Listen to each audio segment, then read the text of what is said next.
All right, guys, welcome to another live show. Uh, Today's show is going to be pretty much all about my encounters, unless I get sidetracked and we go down a different rabbit hole. But yeah, so I don't think I'm going to have any fellow members on unless I get a random message. But hopefully everyone's doing good. I was just watching Central Florida Bigfoot's channel. They're doing a live show and had a bunch of great guests and talking about a lot of interesting topics and trying to basically be better at trying to research and gather evidence and good quality evidence, not just you heard a sound there and oh it's Bigfoot, but trying to show the evidence and prove that what you think. If it is Bigfoot, how are you showing that it's Bigfoot, or how are you gonna, how are you determining it? So, great channel. He's doing great stuff. Central Florida Bigfoot. So, make sure you check him out, subscribe, and so, anyways, let's just get right down to it.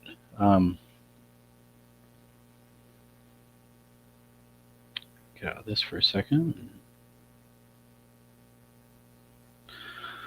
So basically, I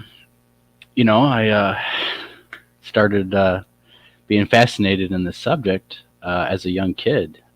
My dad, I'm not quite sure how it actually got started, but I do remember my dad talking about the Patterson film and describing what it was, and of course, watching programs on the History Channel, even the Sci-Fi Channel back in the late '90s had programs about aliens and ghosts and Bigfoot and Loch Ness Monster and all these other cryptids. And so I started watching all those shows and um, picked up a John Green book from the school library.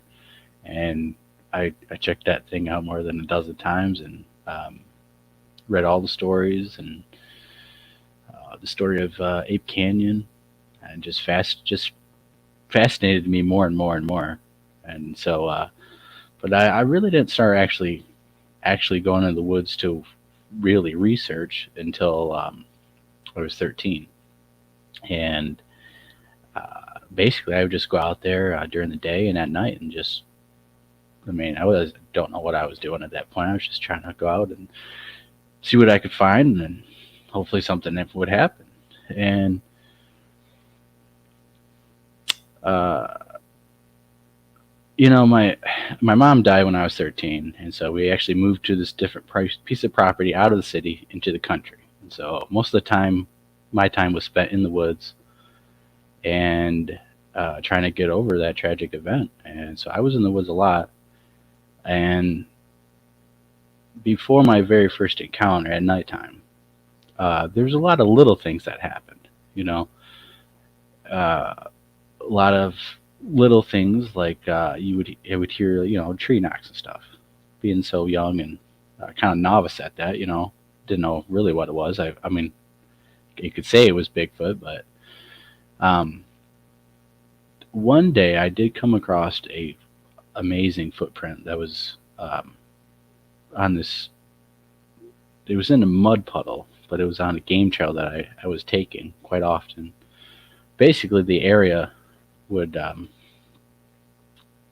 the area was a lot of micro habitat systems. So you would have different uh, areas that would be more brushy and grassland. And you had others that were more hardwoods, and you have some that was mostly a swamp. You had one section that was like a big creek that went through it. Um, you had other sections that butted up to cornfields, and so the whole area was just a mixed, diverse of different like habitats. I mean, they looked completely different once you got into this different area. So on my way from one area to another, I was using this game trail quite often.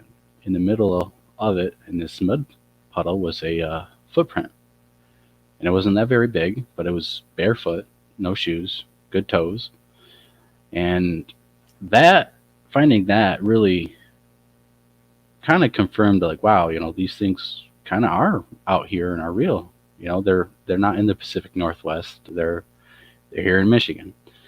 Um,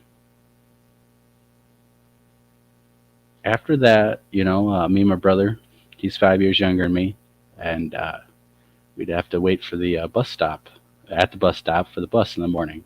And we were on a dirt road, and one of the last people to get picked up, or one of the first people to get picked up, one of the last people to get dropped off. But um, I remember quite a few mornings where we would have stuff thrown at us, little pebbles or acorns actually, because we had a couple of acorn trees across the road.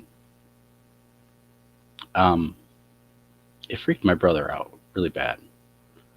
Um, I did ended up dragging him in the woods before, all the way through, and we got into muck that was knee deep, and it was easier just to keep pushing forward than to go back. And we got out and then took the road all the way home. But uh, I definitely remember mornings where we're just getting stuff chucked at us, thrown at us, thrown at us. And all of this led up, because I was always going out there, all this led up till basically one night, because I'd go out in the woods by myself. I'd have a big bowie knife or I'd have a walking stick. That's it. 13 years old, uh, not caring, not fearing anything. I mean, um, just in the woods enjoying myself. And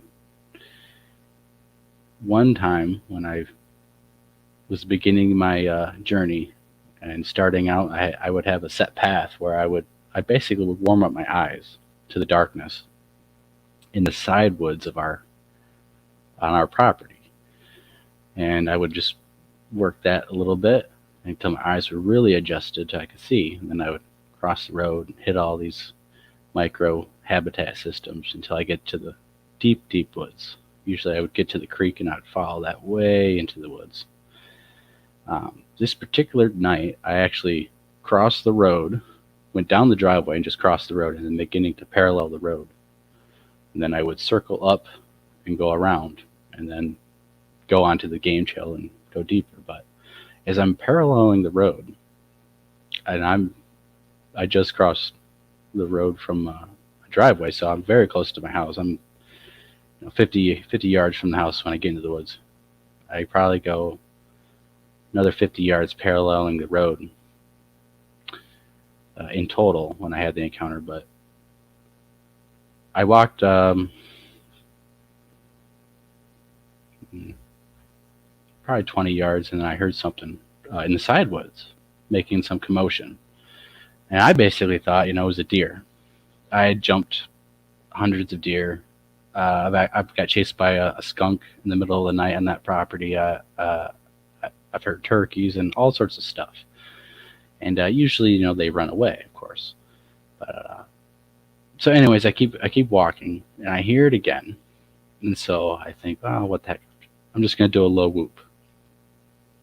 A very low whoop that is not call blasting, is the opposite of call blasting. It's projecting the whoop or sound in I would say like a 200-yard radius.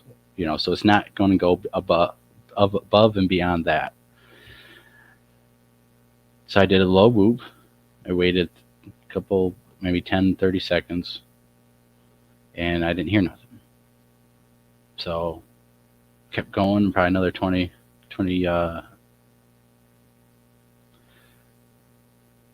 probably 20 feet.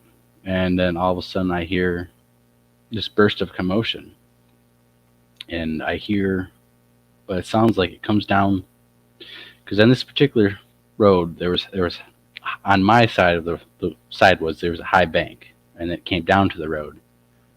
So I could hear it come down the embankment, and I stopped because I heard it, and I'm like, oh, deer running away, whatever. When I hear it hit the road, I hear it take distinctively three bipedal steps on the roadway. One, two, three. For a split second, there was nothing, and then I heard a splash in the water, this flooded thicket, right in front of me, between me and the road, and it dashes towards me, and it goes and stops really fast, dashing. I mean, it covered a lot of ground pretty fast. It stopped, I would say, within 30 feet of me. It was very close. Uh, it was a half a moon, maybe a full moon out, very bright. Uh, I didn't see the creature, but I did see some movement through the thickets. This happened so fast, so abruptly, and my brain was listening to it. And when it stopped, it's 30 feet from me, and my brain is registering it was the sound of a bipedal human. It sounded like a person. Okay, there's not a deer. It's not an animal, and I, it registered that this is Bigfoot. I mean, this is probably what it is, and I was stuck frozen. I put my walking stick up, and I was scared that I was going to die.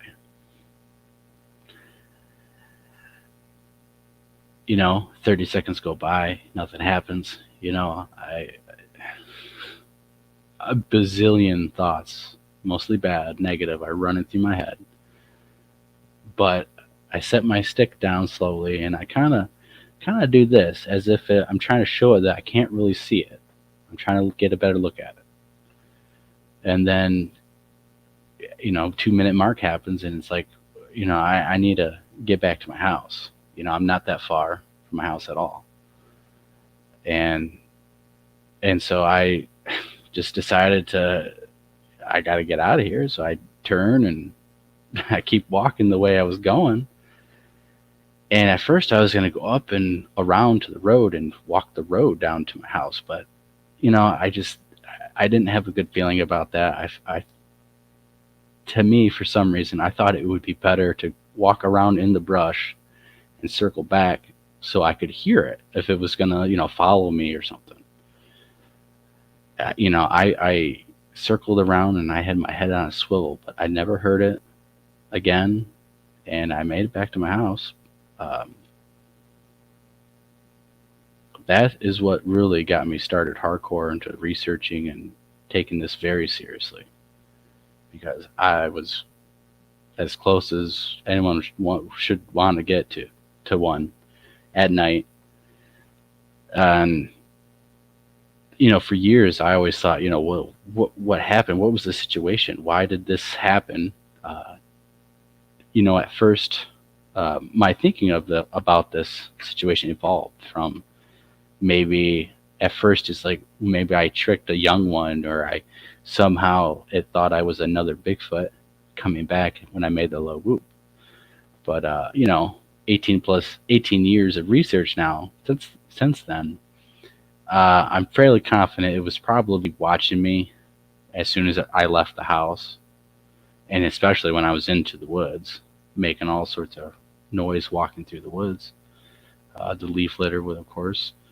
This was springtime, and so humans make an incredible amount of noise when they go in the woods, even when we're trying to be quiet. So I'm fairly confident this thing knew I was a human, and so I think it did choose to come right up to me. Uh, and it wasn't aggressive or anything. It was just very abrupt, very fast, and I don't know what it was thinking. I mean, we just I don't know, but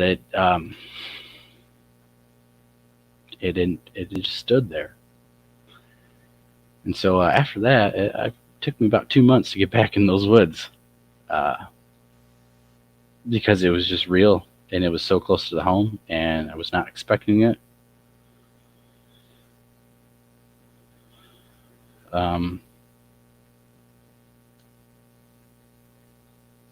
but after that, 2 months appeared of kind of getting my head right, and not realizing that if the thing wanted to get me, it could have at any time. I mean, uh, and so I decided to go back out, and in that particular area, from that moment, it seemed like activity picked up. I would have more knocks, of course, and then nothing major like that incident with Bigfoot, but a lot of minor stuff, wood knocks, a lot of feelings of being watched, and I did learn how to try to track these things. Uh, you would I would find where they would go into this little thicket, and they had a little clearing in the middle, and they could sit there, and you could watch the trail and all the game animals or anything through the thicket easily. But if you were on the outside of it, looking into it, you couldn't see anything. It's just all black. And so perfect ambush spots, and there's always, way in and way out. Um, you definitely learn how to look for subtleties, changes in the woods and environment.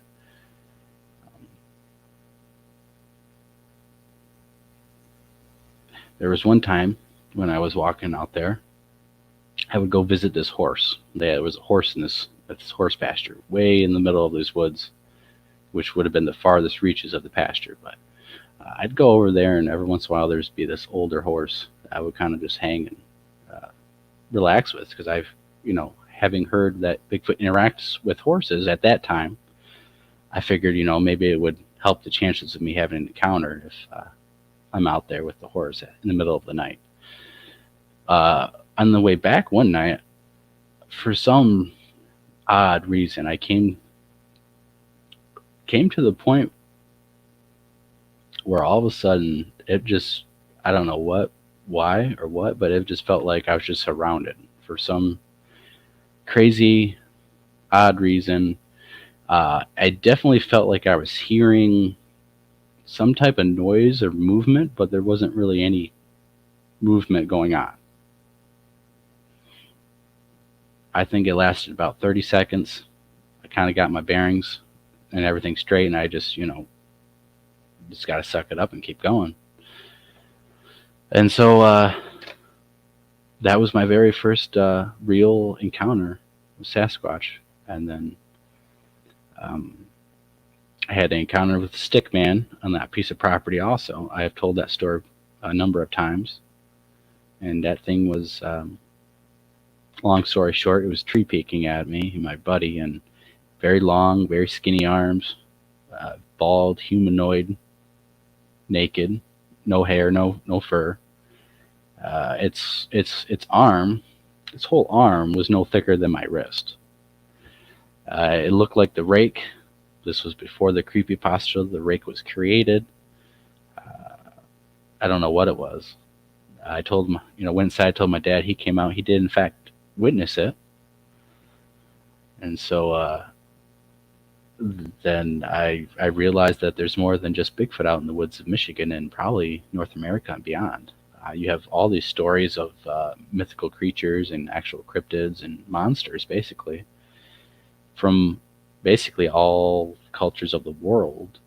And so having experienced firsthand seeing that, having interactions with Bigfoot, I knew that there was more than just some Bigfoot in the woods, but other creatures. And so from there,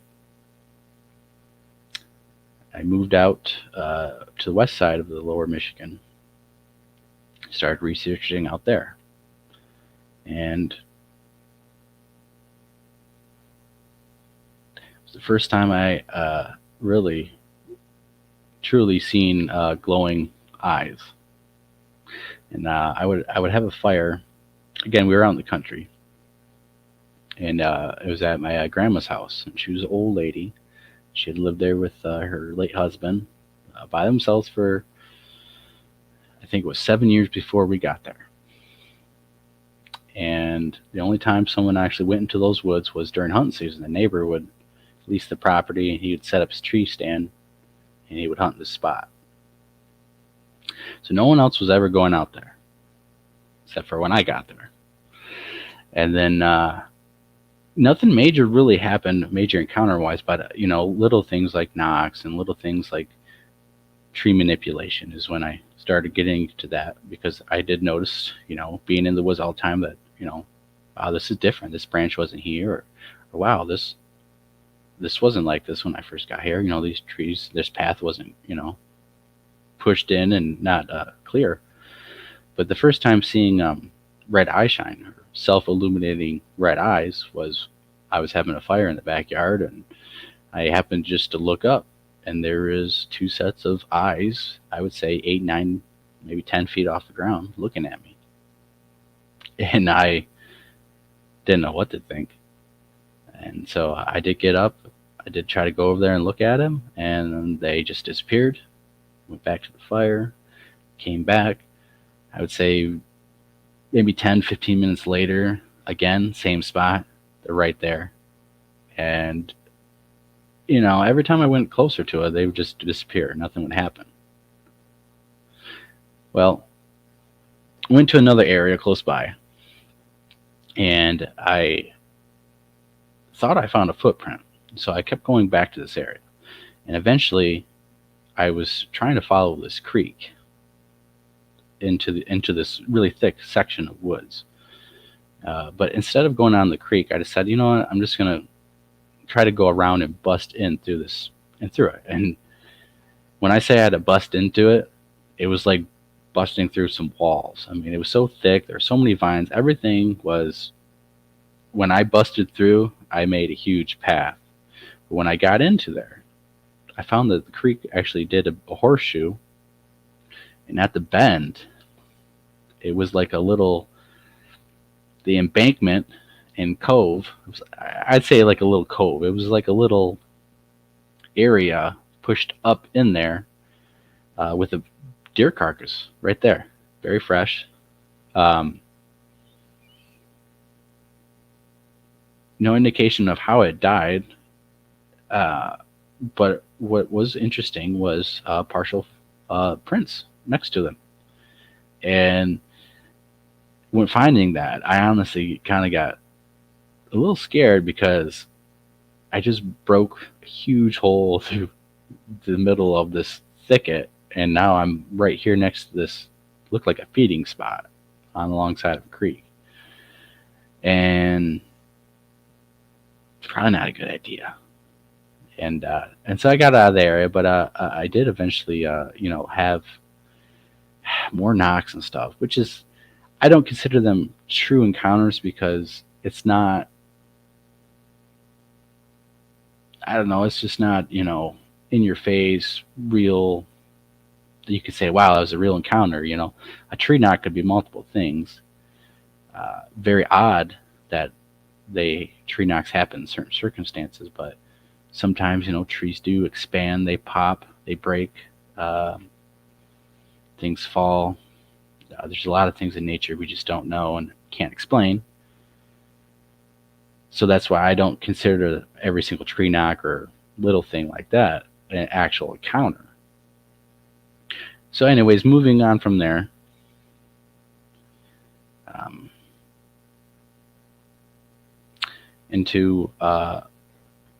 I started researching on private property.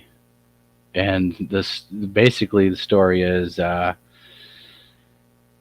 this piece of property my friend grew up on and was always out there with the dog. Parents never really went in the woods, and other than to ride ATVs on the trail that they made, and he would go hunting and stuff. When I got there, I started noticing that along the power lines, there was huge teepee structure, I guess. It was more like huge branches and sticks shoved up into a tree, and it kind of formed a teepee around it. And there was another one on the other side of of the power line trail, but they were right next to the ATV trails. And this power line went for miles and miles in both directions. So I started just going out there, and I started building this a hunting blind actually, and I'm working on it, and all of a sudden, uh, I think I'm getting called for dinner, and it's a whoop, it's a whoop and a howl, and I'm thinking, oh geez, my friends, and their parents are playing, messing with me, trying to just, dinner's ready and all that. So I get down to the house and I, ask them, hey, did you did you make a Bigfoot whoop? And they just looked at me like, what? No. And I was like, you didn't just like a whoop to like call me in or anything? And they said no. So I was like, oh, okay. I think, I don't know, probably a week later, I'm out there. And and this happened during sunset. So again, about sunset, getting a little darker, I hear this 500-pound owl. 500 pounds. It sounds massive. Sounds huge. And I try to go to the spot of where it's at. I'm not hearing it, or I'm not seeing it or anything, but I keep hearing it around me. Kind of freaks me out. I go in again, and I'm like, okay, maybe, right? It's not for sure, but it's a maybe. Going back out there again, hearing it again, the owl again, same spot from where I'm hearing it from the blind. I decide to, again, try to find it. Couldn't find it. Something gets thrown at me. I know owls don't throw stuff at you. And I know owls don't sound like they're 500 pounds and on the ground. So a couple months pass by. It's now winter time, or the beginning of winter. There's frost on the ground. It's not quite snowing yet. I pitch up a tent, try to start a fire with magnesium rod, and I'm not quite getting it. And it's taking me like a while to try to get this thing started. And so it becomes dark. And as soon as I'm really going at it, and just as I'm about to really get the fire kind of started, I hear this massive branch just break, just crack. And it is super close. It is probably 100 feet, 150 feet from me. It is so loud and just so abrupt out of nowhere. I jump up and I'm looking around, and and I hear something running away. So, thinking, okay, I'm just going to get the fire started. I'm going to continue doing what I'm doing. Got to collect yourself, keep doing what I'm doing. Didn't hear nothing, didn't see nothing after that. The next morning, I went out to find where that branch was broke, and I discovered the branch was like that. It wasn't. It was a huge branch. It was bigger than the size of my leg. It was super exactly fresh. I couldn't have done it. No human could have done that. There was no wind. There's no storm damage. It was a healthy tree. It kind of freaked me out a little bit. But then you always have to realize that if they really wanted you to have, they can. So it's probably just scaring me because I was doing stuff that the people on the property weren't doing. They weren't camping out there. They weren't building a hunting blind in this particular section. They weren't going out in the woods in the middle of the night. I'd be out there during winter. I would be out. I started coyote hunting.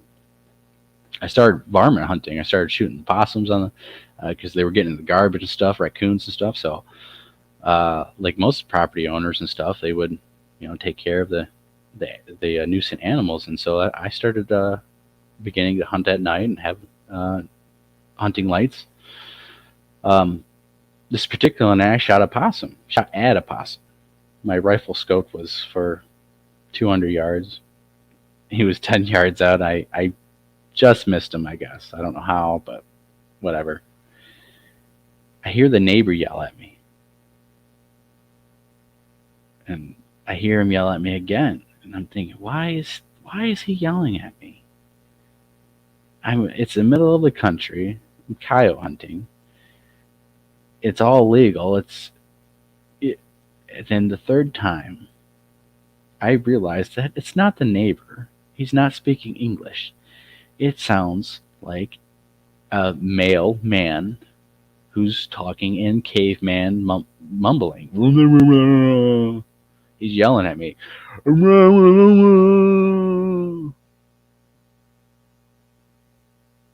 And I'm just in shock. I'm just like, is this really happening? He continues to yell at me, but he's moving closer. And I'm just keep thinking, I'm like, he's not speaking English. And I'm like, holy crap, it's mad. As it's moving closer, a female starts talking to it, bickering, fighting. He's going, and she is making all sorts of noises, tones. She doesn't sound like a caveman mumbling. She's all, she is all over the place. I call it sing song talk, because it was kind of like tones and talking at the same time. And she was all over, fluttering up and down pitch, and they're going back and forth, but they're moving closer to me. Now if they're right, once they stopped, they were probably 100 yards out away from me.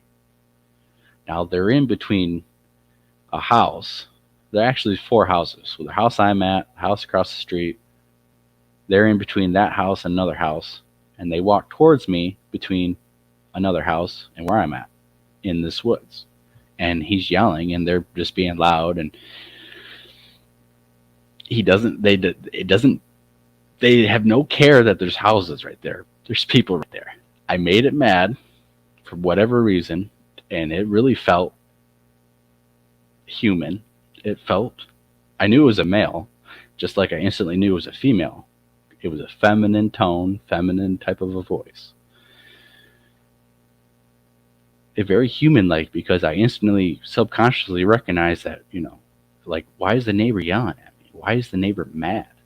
You could feel the emotion. You could kind of almost feel the intent of, like, why are you doing that? Why did you shoot? Blah blah blah. And he's really mad. The female, and this is my perspective, and it makes sense to me.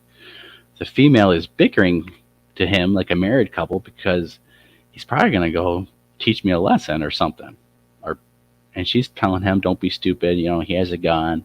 Blah blah blah blah blah blah blah. Until they get directly in front of me, 100 yards out, they go quiet. And for 15 minutes, I stay out there. Now, I have a 223 bolt action rifle, so it's not, it's not really going to do much. I don't wanna shoot it. Of course, I'm not stupid. And I had never had my gun pointed up or anything. I think I had the gun down, and I put it around my shoulder. But I did hear them, and I call it creeping or slinking through the woods, where they're really quiet, but you can hear them, but it doesn't sound like a Sasquatch. It doesn't sound like anything big. It sounds very small, actually. You hear a couple twigs break, a couple noises, and, for 15 minutes, I'm out there, and, that 15-minute mark, heaviness in the air, and it feels like I know they're close. They have to be. For 15 minutes, they had all the time they needed to be however close they want. And so I got wigged out, went inside. That was enough confirmation for me for that night. Because, in that situation, you don't know what's going to happen. I'm just glad the female was there, talking some probably sense to him, calming him down, and also nothing happened. So whatever she did, it must have worked. But I could feel that they got very close, and it was very uncomfortable because you do not want to make these things mad. So that encounter blew my mind in more ways than one. It made me realize, in my opinion, from my experience, they are very human like. That was very human. It wasn't English language, but it was a very human like language of communication, talking, bickering like a married couple would, back and forth. It sounded very human like with the emotion into it. I couldn't understand what he was saying, but you could almost understand where he was coming from. So human like. It wasn't animalistic. It wasn't apes. It was very intelligent, human like communication back and forth from them.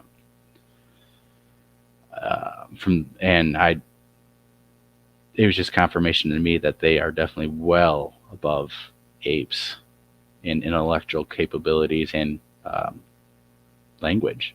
And they did have their own language. I mean, it wasn't like animals just growling and doing calls and stuff that each understand, but it was actual communicative language. It was a language, no doubt about it. And so that I would say that's up there is probably my most intense encounters because of the situation, and that thing was mad. You don't ever want to make him mad. And so I started going to stop kind of doing my research on that private property because of how intense things got with that. And again, I had a gun. There was 4 houses around me that didn't really play any factor in this thing screaming and yelling and coming to pretty much confront me.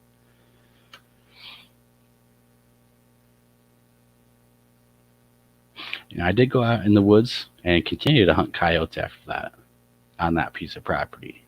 And I never had that happen again, although I did have the owl, 500-pound owl, make its calls every once in a while. And I'm pretty sure they were using the power lines a lot. Because even though I couldn't see their footprints, definitely seen what I thought was indentations and then a huge step in more indentations through the tall grass. And also, there was tree manipulation that was occurring. They were changing stuff. They were adding stuff to the teepee structures. And I did discover a rock pile, and they were moving the rocks. I don't know why they weren't taking the rocks, but they were moving the rocks from one spot to another spot on the same pile. Maybe they were looking for rodents or something. I don't know. So going to a different area. And starting the LLC, Lost Cryptids Conservatory, LLC, LCC.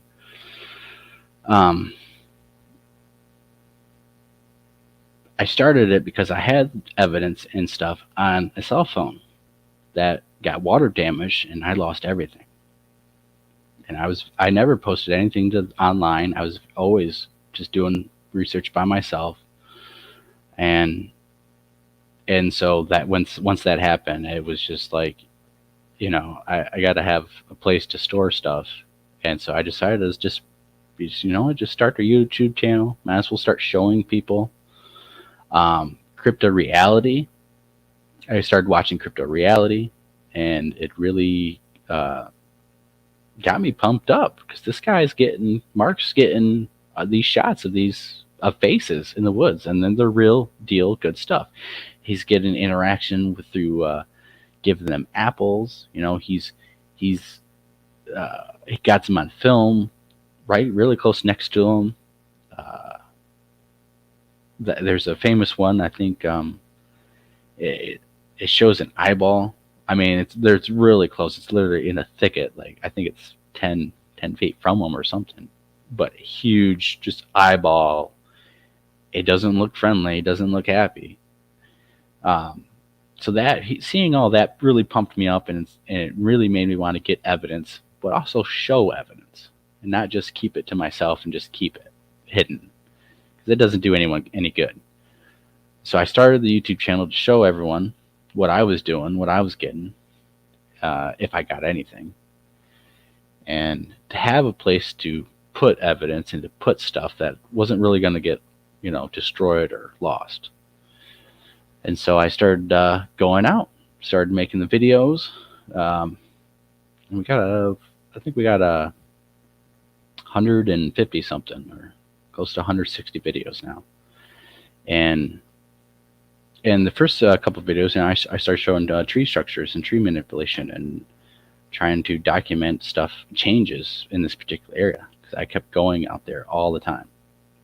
And this 1 week stretch, I just was there every single day for 5+ hours a day. And I would just walk this huge area trying to just discover anything. But I started noticing on the trail, I would always walk the same trail, same direction usually. And I started noticing that there was a tree structure that was pretty much right on the trail that was new.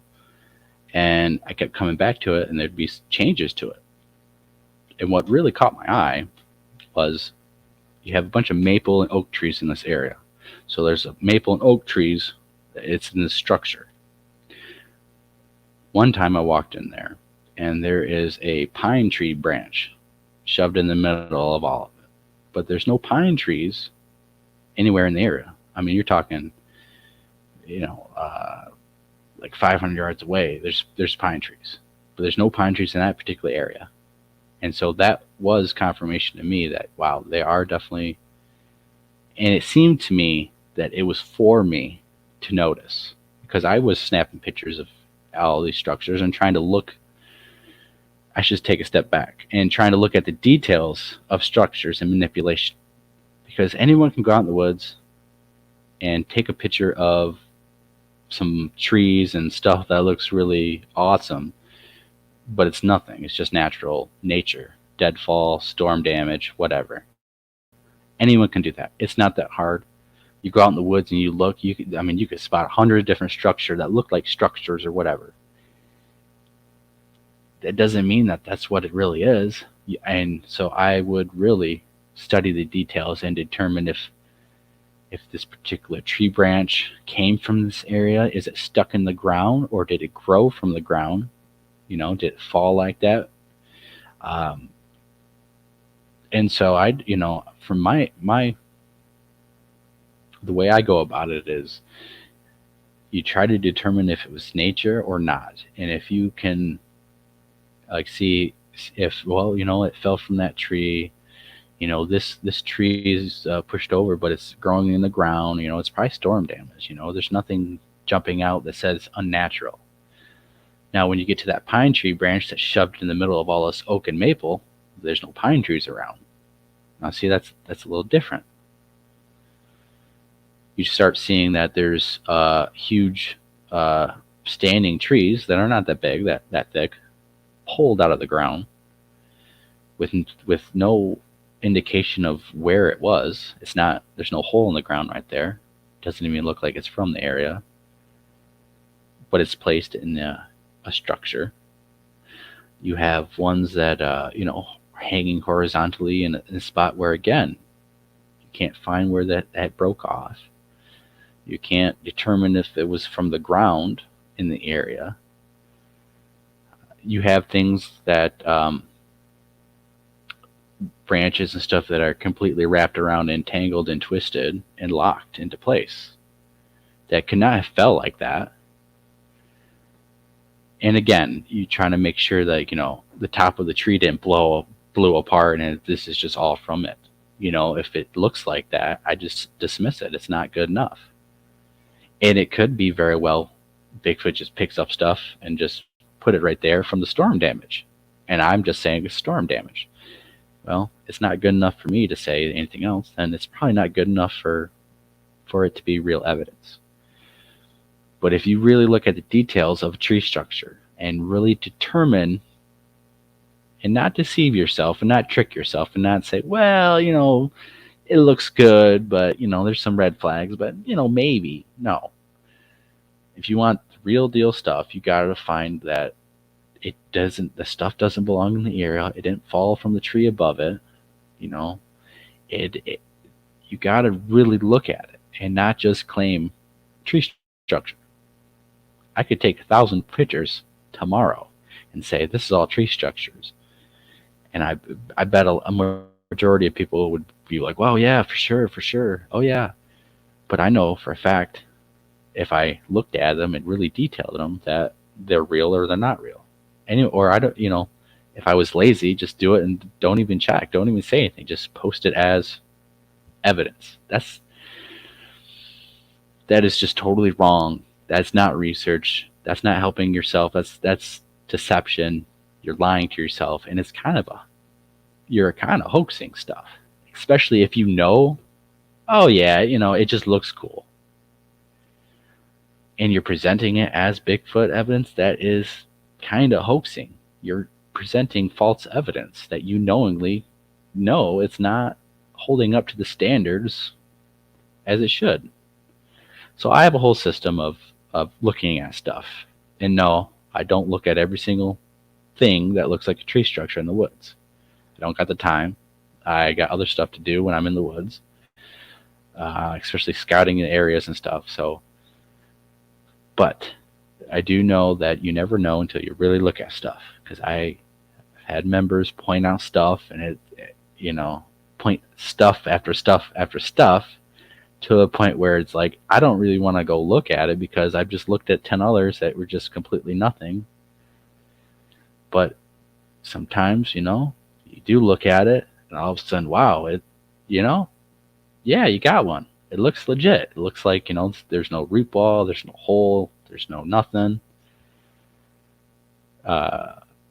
So back to the encounter stories. I just wanted to throw that out there because when it comes to tree structures and being legit, it's very hard. It's hard to show it. Pictures, they just don't do enough. Videos, you kind of have to be there to see it yourself. But anyone can take pictures and say it's Bigfoot. It's not that hard. And I think it does happen a lot more than people want to admit, because they want to get something. So anyways, if we post a tree structure here, or I post a tree structure on Facebook or on the YouTube, because I have checked it out and it appears to me to be manipulation, not nature. I worked in the tree industry. I have seen storm damage. I've seen a lot of crazy stuff. And storm damage can do a lot of crazy stuff out in the woods. But you really have to check out the details. So anyways, felt like they were making this tree structure and changes to the structure and other structures for me to notice. I believe it was for me to notice, to see if I would walk by and notice changes to it. Slight changes, very small, minute changes, like smaller sticks added, or bigger stick added, or the pine tree branch that didn't belong there.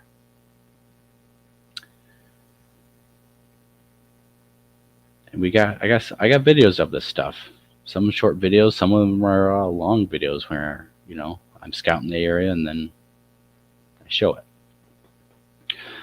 I came across these amazing tree structures, actually huge ones, that I posted. And one day there was a massive log that was propped up into the crotch of a tree. This log, this part of a tree, didn't come from any other tree in the area. It wasn't from the ground. There was no stump. There was no broken tops of any trees in this area. And I know it was placed in there because if a tree would have fell, it hits this crotch of the tree. It will slide, damaging the bark on the sides, so you could see it. Scuff marks. It was placed in there because there was no scuff mark damage. There was no indication of where this log came from. I don't know where it came from, but definitely not light enough for a human to do it.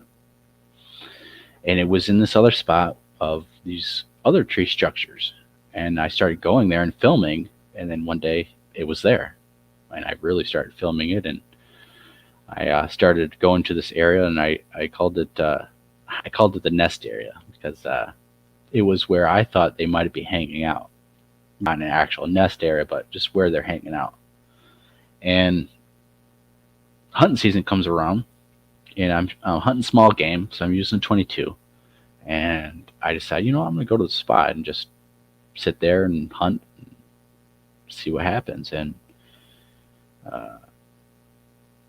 I pushed in through the trail, off the trail before this point, and then walked it in. And I sat there for probably 20 minutes, not too long. But I started getting wood knocks.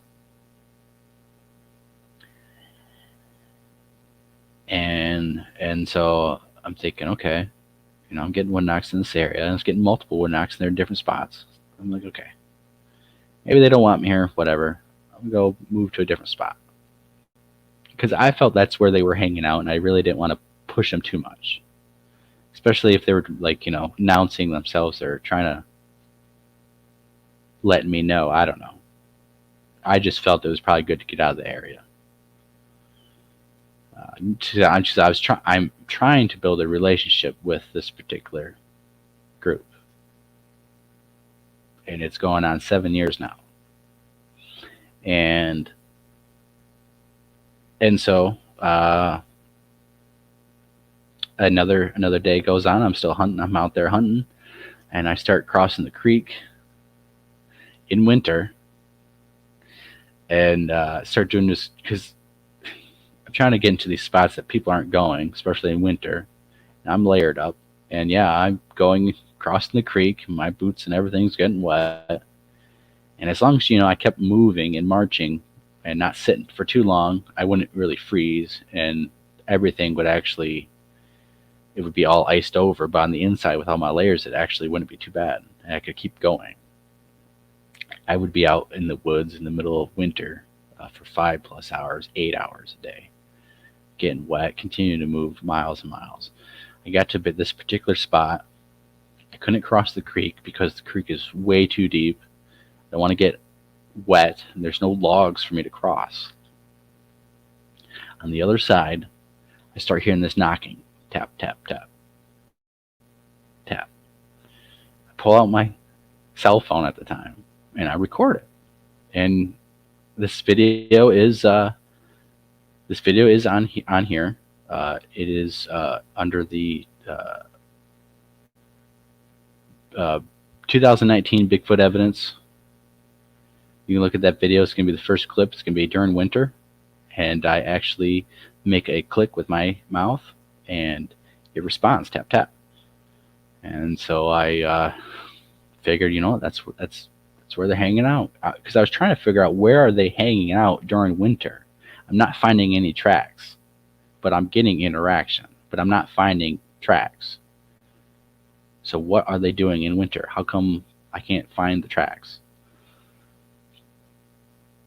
I think it's because they hunker down and they only move during snowstorms, where it's going to cover the tracks, or the snow is melting where it deforms the track, so it just looks like something walked there.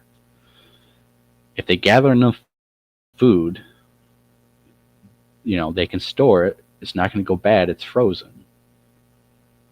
So if they gather enough food and wait till it snows, or, like I said, melts, maybe that's what they're doing. I don't know. It's my opinion and theory on that. They also might go underground. But we'll get into that in a different subject. Anyways,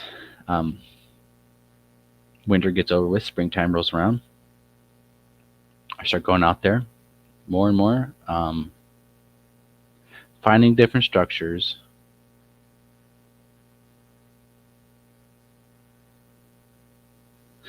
hearing owl calls during the middle of the day, which I mean it can be natural stuff, of course. It's just a little odd.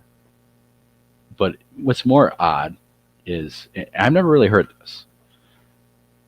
I was in the woods and I started, and it was a little windy. Okay, and there's trees creaking. Okay, whatever, blah blah blah. I noticed that this particular tree creaking sound was following me. It was the same sound, sounded like the same tree. And so once I really realized it, I said, I'm gonna keep walking and get out of this complete out of the area, like a whole different area. And the noise was following me, and it sounded like a tree creaking.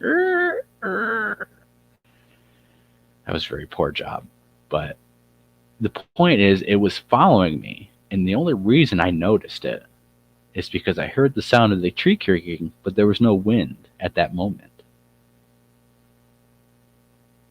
And it was confirmation when I walk, 1,000 yards away and I keep hearing it. And I walk, 200 more yards away. I keep hearing it. And it's close. It's not like it's far away. It's keeping about the same distance from me and following me. And so that happened that particular day, and I couldn't get close enough to you can never really get close enough to see anything. Tried.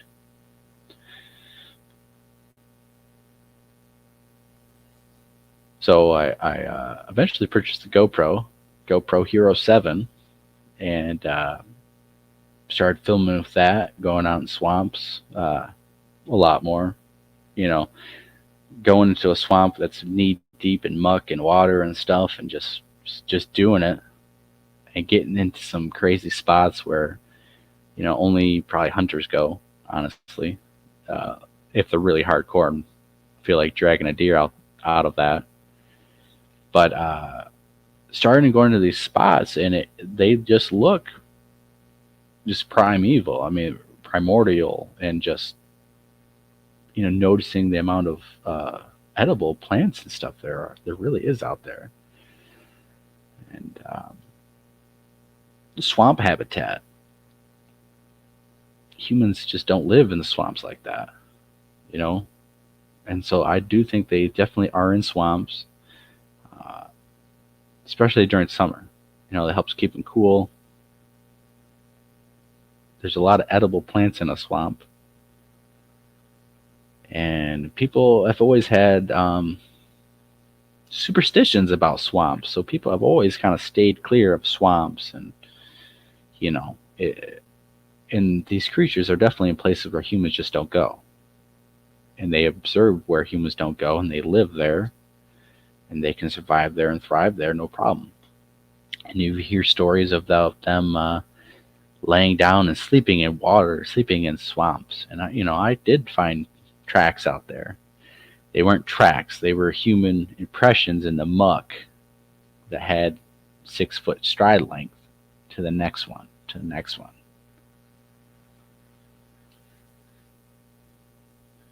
I have experienced a GoPro having electronic malfunctions while out there in the swamp in that particular spot. Batteries being drained super fast, which the GoPro kind of does that already, but like not fully charged, and then 5 minutes later it's already dead. I've had error issues where it just says can't read the SIM card even though it's a brand new one. I already messed with it. I already formatted it. I've already tested it. Get out of that area, works fine. I don't know.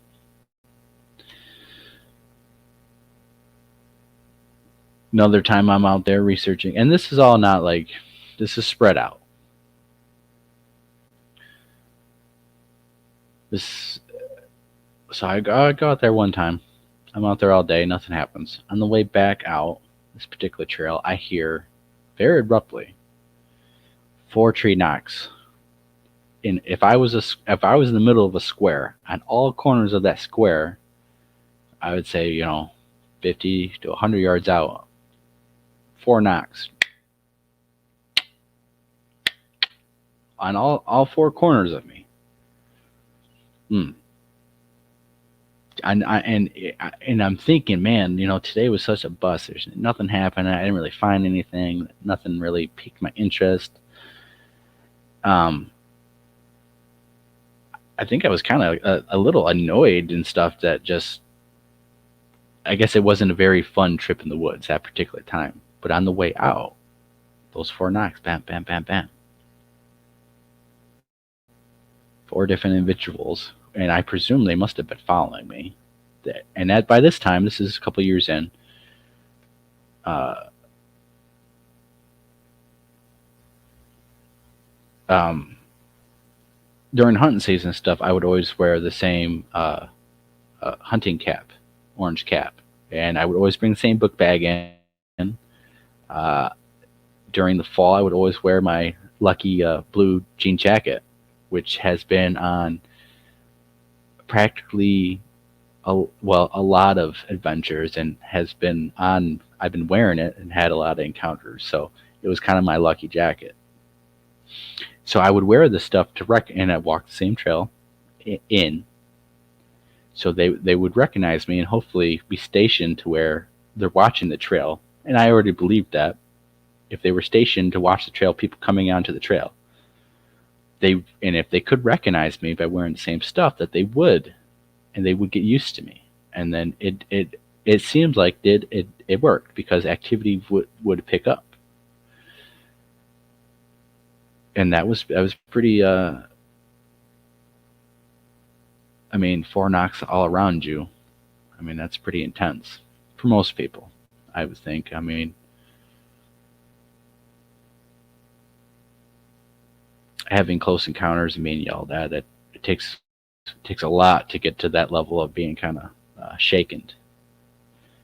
Um, Found a lot of footprints, pictures. We showed them on the couple shows ago. Showed a lot of footprints, and a lot of them were from that area. Uh, a lot of them. The one I showed Cliff Brackman. He said it was, he really piqued his interest because I seen him look at it, and he really looked at it, and he'll tell you how he thinks. And he said, to me, it kind of looks like a black bear. And I said, great, that's awesome, because that's actually newsworthy. If there's a black bear this far south in Michigan, it actually makes the news. I think we had one last year. It made the news because it was in a town way far south of where they're normally at. Uh, and so that continue to try to get better stuff and all that. In that particular footprint, it was right on the trail. Like it stepped going across this trail on purpose, maybe, I don't know. And a person on a bike ran it over. And so you could see that it looked like a footprint, and the bike ran through it. And did it do it on purpose? Was it a mistake? I don't know. I don't think it was a bear. There's never been bear sighted in that area.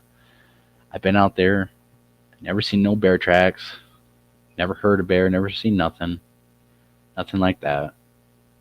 Um,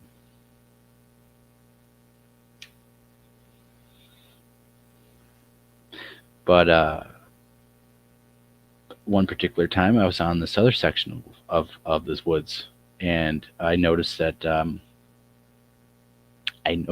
there was clams on the shore in a pile, and there's a stretch of land that gets flooded over, but this particular time it was the water level was down. So on this outcropping, it looked like footprints going up out there, leading out there. But I couldn't find where they came back to the shore. But there was a spot of all these clams that were being broken apart and ate. And so I think what happened was, I don't know how he got back onto the shoreline, if he did, or he went into the water and swam across and wherever. And that from that particular spot, um, across the water into those woods, I went. And um, I was I was in these woods, and it was, I don't know what kind of trees or plants they were. I should really find out, but it was really thick, and they kind of made like tunnels and stuff.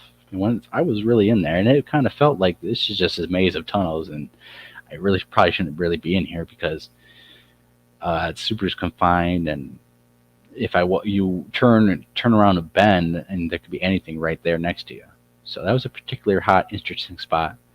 I kept going into that area, but I would never go into that section because I thought, and I did find, and I this is on a video, I believe, on I don't know what video it is. It's a long time ago, but there was all these vines, and it was all layered.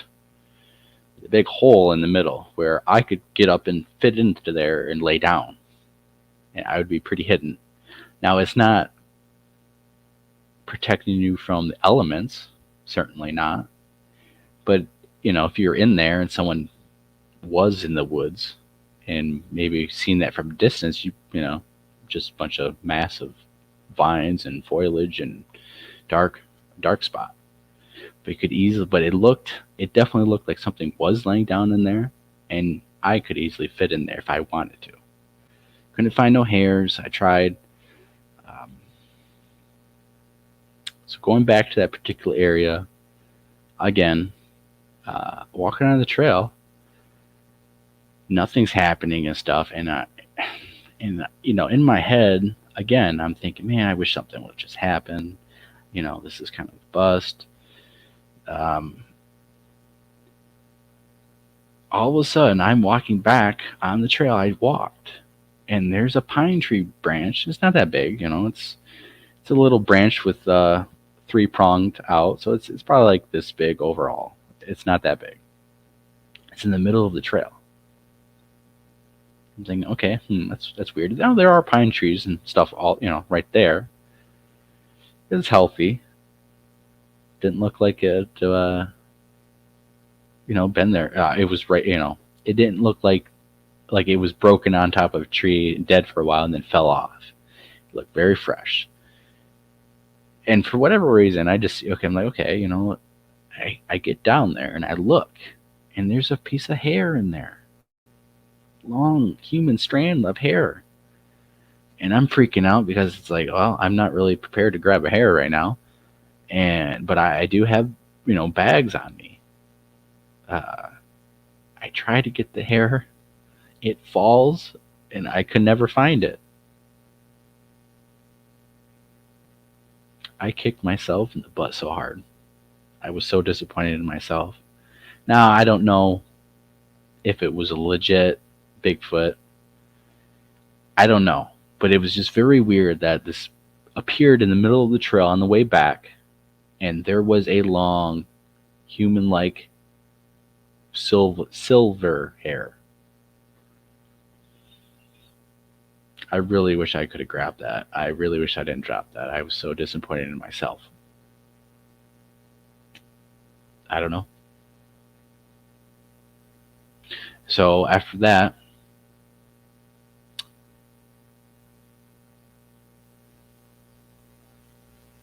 I discovered one particular time in this area. Actually, right by that spot during the day, and I did record this, and this is in a video. I don't know what video it's called, but it's a little section in this in a video of I record an owl call during the middle of the day, uh, making calls at me, and it's across the swamp on the edge of this wood line. So I go all the way over there. I want to find, is it because typically if an owl's like hooing or making calls during the day, it's like in a nest, because they sleep during the day. They're resting. So I try to see, maybe I could find this owl nest to prove if it's an owl or not. So I get over to the spot, and I get to this particular spot, and it looks like there's two big trees down, bam, right next to each other. In the middle between them, it looks like there was something massive laying down there quite often. Next to that, there was tree manipulation. It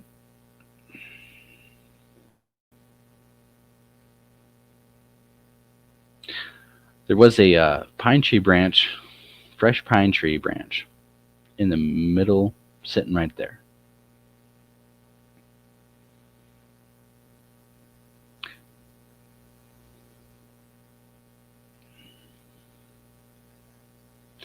Basically, that pine tree branch didn't come from that area.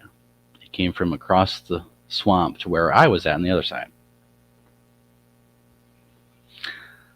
I don't know what it was doing there. I didn't find anything else, didn't see nothing else, didn't hear nothing else.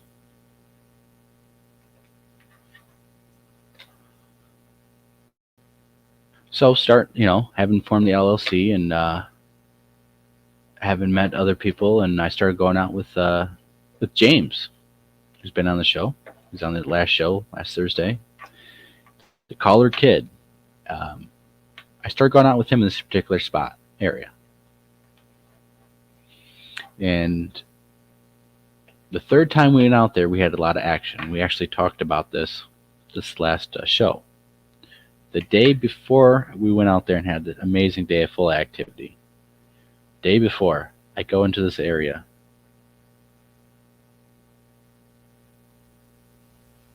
I was, yeah, strange land. Yeah, it seemed like the owl call was directed towards me for me to hear it. And I did capture it on audio on the GoPro. But the day before, me and James go out and have a whole crap load of stuff happen. I go in this particular area, and I film it. It's called Bigfoot Follow Me Out of the Area, Part 1 and Part 2. Part 1 is where I go into the area, and I get to this particular spot at the bottom of this hill, and I start hearing footsteps very close by me, 20 yards from me, and right in where I can see it's not hidden or a thicket, and I'm thinking, oh, it's a squirrel or whatever. So let's get this on camera. It'll be good B-roll or whatever. I don't see no squirrel. I don't see nothing. So I walk over closer, and I start hearing it into a different spot. Close by, I'm kind of getting freaked out. Not really freaked out, but it's just a little weird. And eventually I work my way trying to go up the hill, and then all of a sudden I just don't feel really like that's a good idea for some reason. I kind of get freaked out a little bit. Not sure why. I'm hearing the stuff around me. I don't see nothing. I think eventually, so I have the idea of, okay, I'm going to leave this area. Well, I think I started getting freaked out, and then I started moving away, and then I started hearing that it was following me. So then I got the idea of, okay, let's just go 200 yards away. No animal's going to follow you. No animal's going to follow a human 200 yards away unless it's a predator. Deer aren't going to follow you. No small animals, nothing like that. And I get followed. And I reach this particular spot in the open. So I cross it, and I turn around, and I'm thinking, oh my God, yep, this is perfect. Because I keep hearing them. I keep hearing them. They're coming closer. I'm in the open. There's no trees. I'm going to get the perfect shot. Hopefully I can make it out alive, because I was kind of getting freaked out because I'm not seeing what I'm hearing. And I think at one point I said, I don't want no missing 411 crap to happen. So I get to this opening, and I'm filming, and I'm filming, and I'm filming, and I hear them. They're getting closer, they're getting closer, and it's like, okay, I should start being able to see them right about now, but I don't. And they're getting closer and closer, and it sounds like they're right there in the opening, and I should be able to see them. I don't see nothing. At this point, I was thinking it was one, but then they split off at the same time and started going around to circle me. And when they were on both sides of me, I was like, okay, yep. I keep going backwards because I'm not seeing whatever is walking around me bipedally. I walk all the way back to my car and they follow me. And I get to the car and they're very close. It's like I should be able to see them. Or it's like, okay, the one's in the thicket, maybe I can't maybe see that one. But the other one should be right there just over this little hill, but if it's standing up, I should be able to see it. I didn't see nothing the entire time. Walking out, being followed out. I get my car and I leave. I mean, what am I supposed to do? I can't, I'm experiencing this stuff and it's not coming up on camera. I'm not going to be able to get evidence of it other than the sounds they're making. I don't know. I don't know. I can't explain it. Cloaked. I don't know. I don't think so. Maybe it wasn't even Bigfoot. Maybe it was some other cryptid. It's an area of high Bigfoot activity and reports. But having experienced Stickman and later on seeing Dogman or a wolf run across the road and stand up and continue to run like a human would, so I do know there's other things out there. I didn't see the Dogman before this, but it freaked me out a little bit. So the next day I got out with James, and then we have a crap load of stuff happen to us. We get into the woods. We showed evidence of this. Actually, I'll play a little bit of it right now. I got to get my phone. But and this is a video. It's called Bigfoot Encounter, multiple Bigfoot encounter, and there's different parts like a walk along the ridge and into the swamp or something, and then escalation. And the multiple Bigfoot encounter escalation is the one where most of the stuff that happens is in that video. The other videos of where we find tree structures, there's a knock, of course, other little things that happen. But in the escalation video, we get grunts, a bark. At one point, I hear, me and James hear an orangutan whoop, and it sounds like an orangutan. I've been meaning to, but I'm going to get a clip of orangutan of what it sounded like, and I'll play it for you guys. But we'll play you a tree knock that basically started that whole encounter from that point on. And it was very high. It was 85 plus degree day. And after watching, of course, Mark Zasky and hearing how they, on super hot days in Florida, they typically are in the water trying to stay cool, being covered in hair and all that. So I figured, around swamps, the lakes, and the creeks, they're probably going to be hanging out in the water. And it seemed to be correct because we had a crap load of interaction next to a swamp and water and some creeks.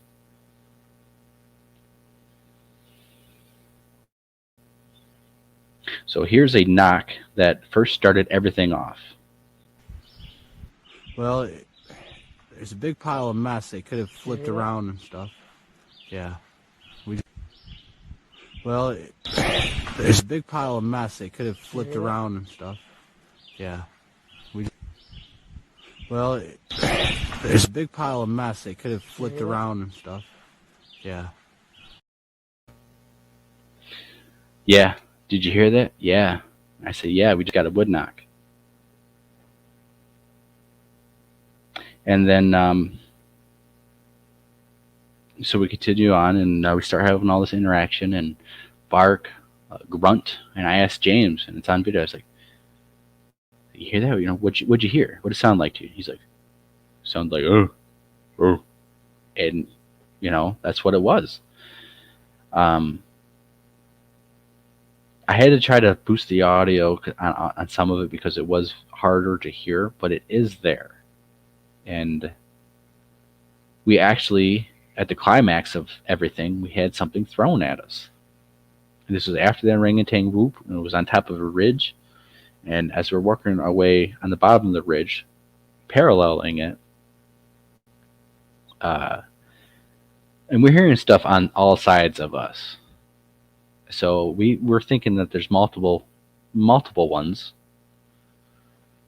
and the climax of it is something is thrown. Something is actually thrown with some force to the trees. Um, if you watch the full video, me and him are just talking, and we point behind us. Yeah, we're getting an activity, and I point, and I turn around.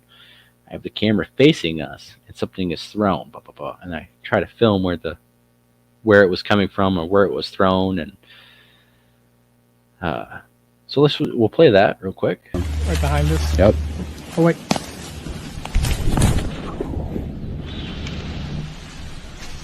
Oh, something was just thrown. Right behind us. Yep. Oh wait.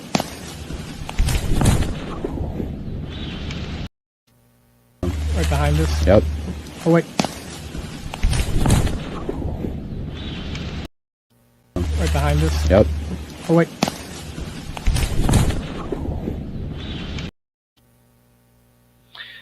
Yeah. And that, I mean, we just got lucky. That's just no better about it. I was so lucky that I was filming and turned that camera around. I actually slow us down because our bodies are reacting to the sound, and I'm talking. So my body starts reacting to the sound before I stop talking. It was so fast and abrupt, and we were very alert, and I was ecstatic. During that video, I actually am smiling, and because I'm ecstatic. I'm like, holy crap, this is happening. We're getting it on film. I just had this crazy encounter yesterday, and now all of this is happening. It's like, wow. And so James gets kind of scared. Granted that he wasn't researching that long before this, probably just barely a year, and then this was the third time taking him out in the woods, really. Probably the fourth time actually meeting me, and all this crap is happening, and he starts talking to them, saying hello, is anyone there? And eventually, we start saying, we're gonna leave, we're out of the area, and we start hearing, I think we hear another knock or something. I'm not quite sure if the audio picked it up. I'm pretty sure it didn't pick it up, but James is like, what do we do? I'm just saying, we're just gonna keep walking.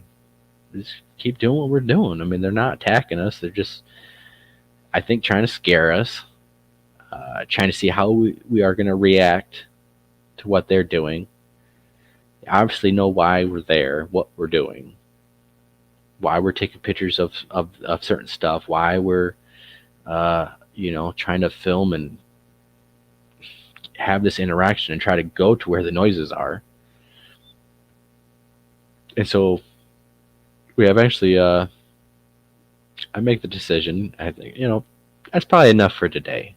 James is getting a little bit more rattled up. We are kind of pushing. They're getting more brazen. They just threw something, not at us, but in our direction. So it's probably a good time to just cut it off.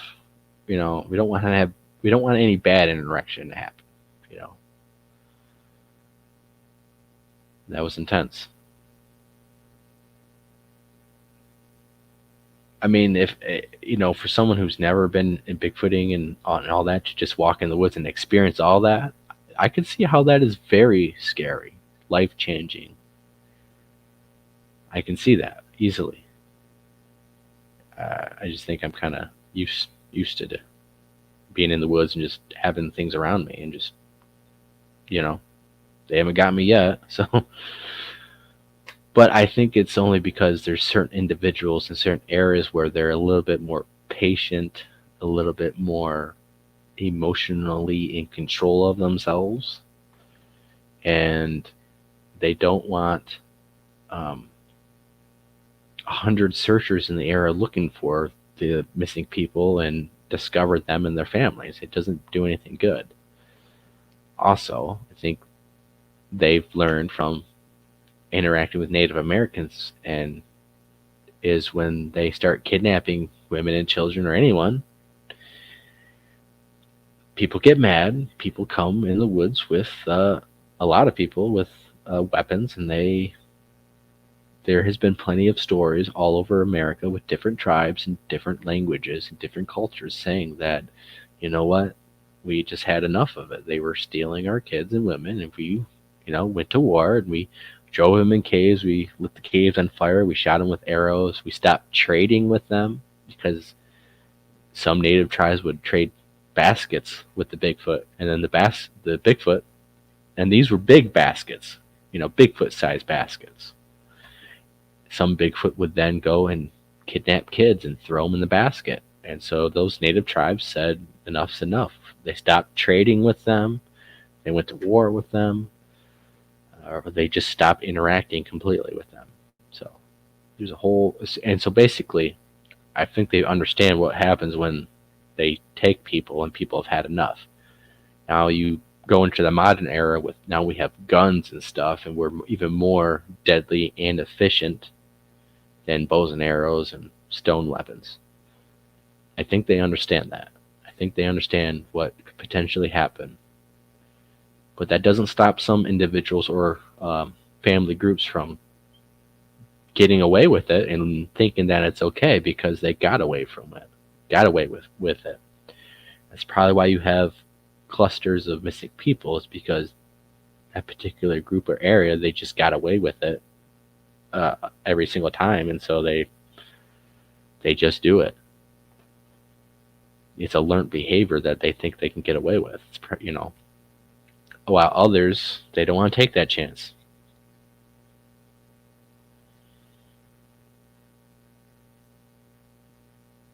So that was a amazing experience, and a lot of it was caught on video. And with the audio. And while it's not going to prove that Bigfoot's real, at least we can show you that we did in fact have an encounter, interaction, stuff thrown, as best as we could. So let's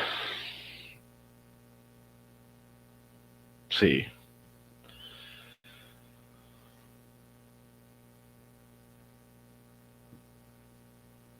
So I'm trying to think about the very first big camp out we did, and this was before all the members we had. It was just me, and then I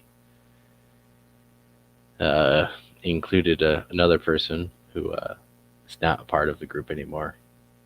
But we organized a camp out with not all, but a lot of good Michigan researchers, and in this particular spot, we had people from Wisconsin and over here, and basically we went to this area that had previous activity by one of the members, and so we stayed out there for 2 full nights, 3 nights. First night, I think me and James were walking back to the car, and we heard possible howls and stuff, but it was pretty far away, and there was cars and roads and stuff, so we're thinking it might have been people, whatever. Night 1, we definitely heard uh, owl calls being made. You could tell they're real owls because they were flying. You could tell they're flying because the owl call's way over there, and you could hear it in mid-flight, and it you could just tell it was an owl. But then we had all these other owl calls that were coming by the creek, and they seemed fishy and stuff.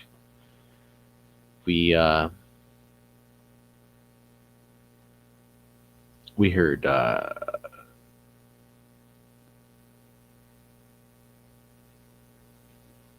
might have been the second night.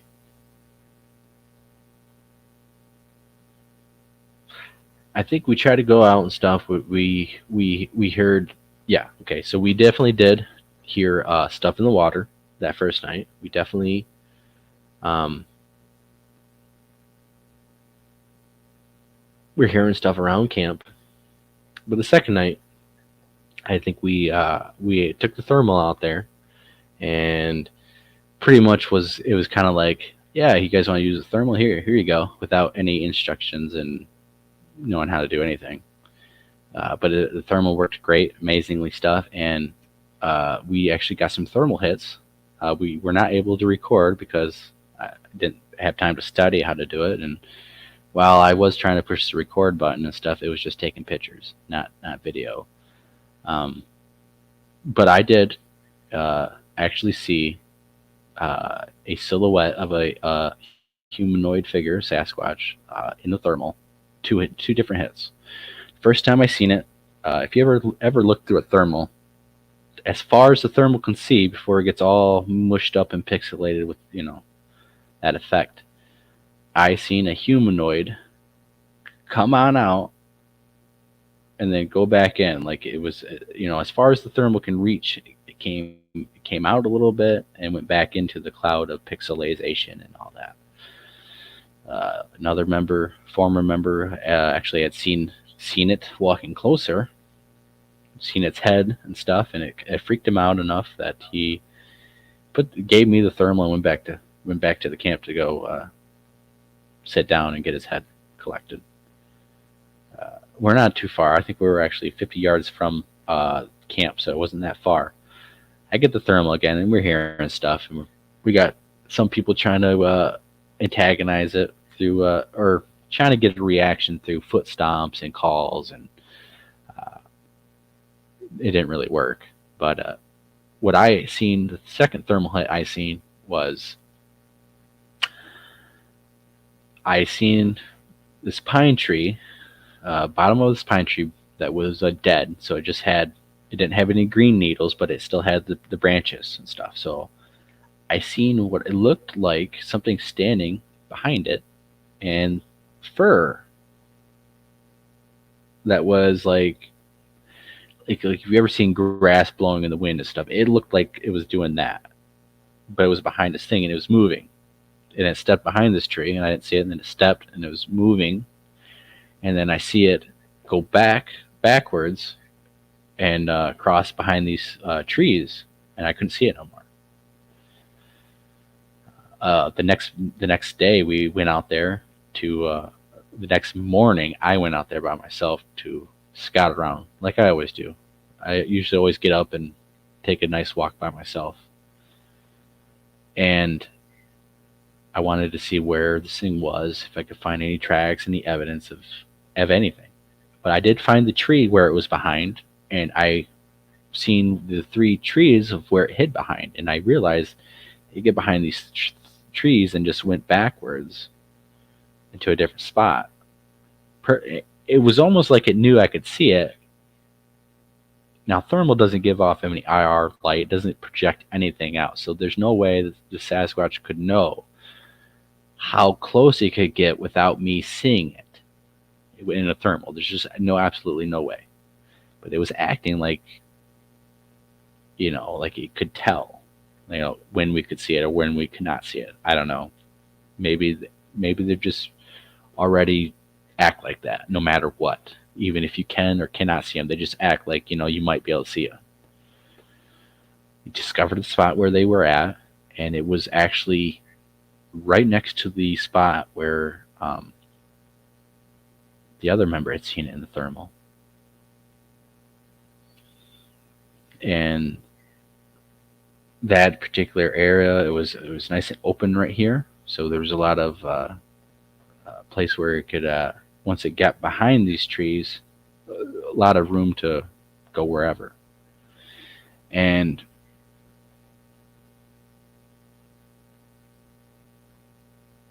so basically, I think we left camp. I took a few people with me. We went to this all the way around the creek to the other side, way out there, and because there's this tree structure out there. So we're just gonna go out there, see if something happens. We get over to the edge of the creek, and we're standing there for like 10 minutes or something. And then all of a sudden, in the middle of this island in the creek splits off and goes around it, so it's an island. It's just a huge burst of commotion, just and then stops. And there's nothing. I can't see nothing in the thermal. Can't see nothing in night vision. Okay, so we walk back to camp, and when we get back to camp,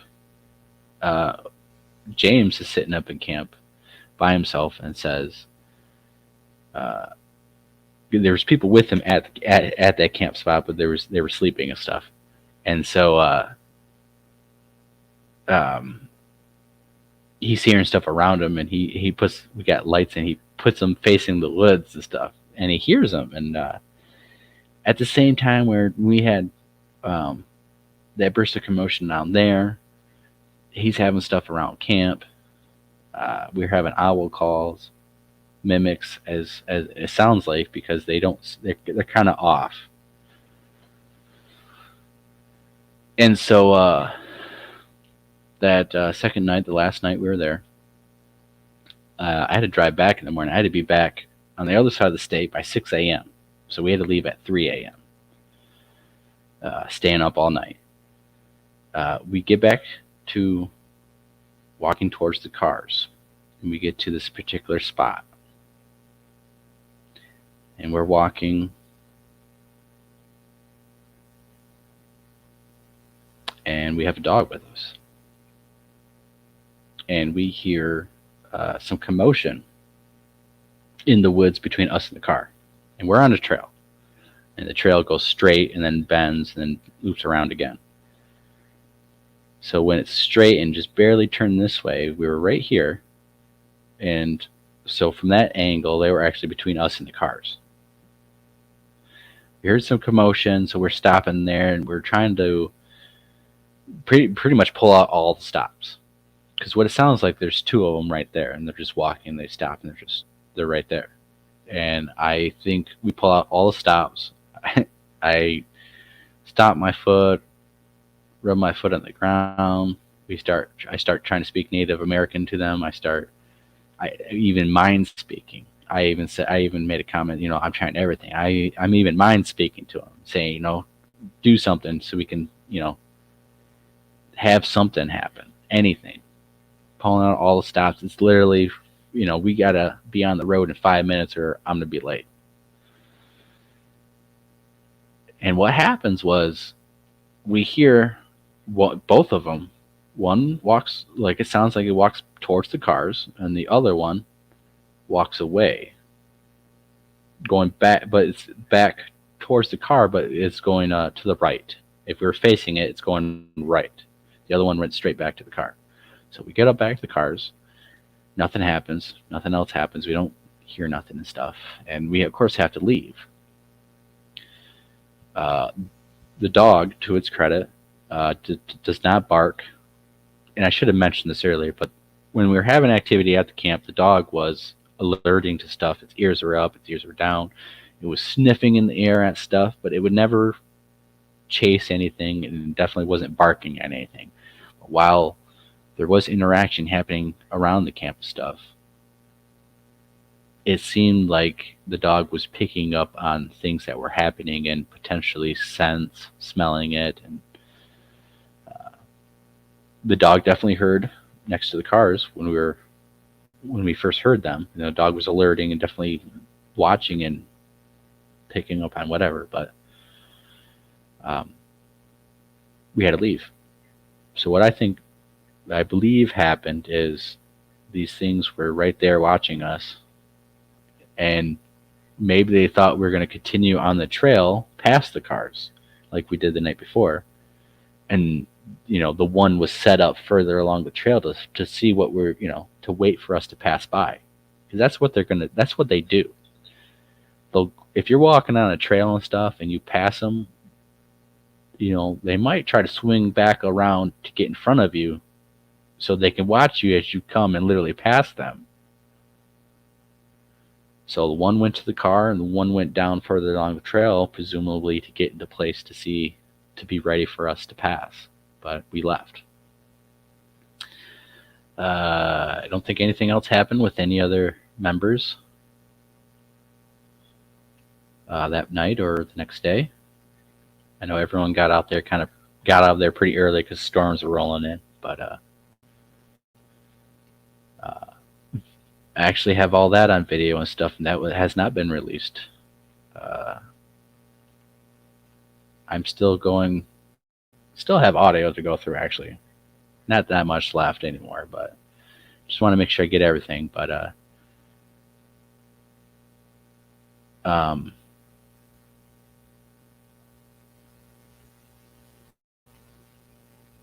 and anyways, that will eventually come out. We have a lot of so we basically after that, we started gaining some members and stuff, and we had another camp out. We had a camp out I missed, and they had some activity, but we went to this area in southeastern Michigan and had a camp out there. And we talked a little bit about this on last show, last Thursday, where we had thunderstorms rolling in, and there was people the next morning. So we're out there. It's a severe tornado warning and thunderstorm. All that actually passed over us, luckily. But we were outside under a canopy for as long as we could before it got too bad. Everyone retreated to the cars who were able to, and about 12:30 at night, I start hearing this drumming sound. It was 5, bup, bup, bup, bup, bup. Behind me, towards the wood line, but there's also 2 cars over there. So I'm thinking, it might be them. I'm not sure. I hear it again, and I'm thinking, it might be them. Who knows? I'll ask in the morning. So I pass out. I get a text an hour later. I don't wake up to. James is texting me. He's on the completely other side of where people are parking. So he's probably at least 20 yards away from me, on a hill away from me. And he says he hears this. He asked me, "Do you hear this drumming noise?" And then he says it's coming from behind me, which is complete opposite direction than where I heard it from. And so the next morning I wake up to that text and I'm like, oh my gosh, wow. And we start asking people, and it wasn't anyone else. And we've come to find out that there was people who witnessed Ernie, who got in his car and went to the house. He turned his headlights on and seen what he said he thought was one of us trying to hide from his headlights in this thicket. I tell him, well, why would any of us try to hide from your headlights in that particular spot during a downpour, during severe thunderstorm, when we're all trying to get in the cover? Like, why would one of us be out there doing that and trying to hide from you? Another person heard running back and forth in their car. and said that they could feel the vibration of the footfalls. And again, it's like none of us are going to be able to make any kind of movement on the ground for you to feel. I don't care how heavy you are. You can jump on the ground and you're not going to feel anything. But very adamant that there was stuff running in between cars during the thunderstorm when all the humans are trying to seek cover. It seemed like these things were out in the open, very brazen, coming right next to cars, drumming. I mean, literally doing stuff. They weren't doing stuff at all most of the night, or not to that degree, but all of a sudden you got drumming, bum, bum, bum, bum, bum. You have them running and stuff. Like, it seems to me, and that experience, that they're out during thunderstorms. They're out during severe weather, because humans are not. Humans don't go out in the blizzard to go in the woods. They don't go out during a thunderstorm, or even when it's raining, a light rain. Regardless if it's a heavy rain, they don't go out in the woods. Perfect time for them to be out in the open and not have to hide. We did find casts or tracks that we did try to cast. I know 2 of them didn't turn out good because they weren't the right material. They didn't dry. I mean, 2 days later, and they weren't even dry. So that was a bust. And another one I did cast. It didn't turn out the best, but it looked like it stepped on the ground and it went like this, like it pushed in the ground and the ground collapsed, and so it was kind of like that at an angle. We casted it. It definitely has a heel, but there's no definitive features in the cast. But I wouldn't say drums. Like, it could have been just tapping on his chest or on its belly or something, and it sounded like, I wouldn't say drums, but yes, a bump, bump, bump, bump, bump 5 times. Bump, bump, bump, bump, bump. Fast. Bump, bump, bump, bump, bump.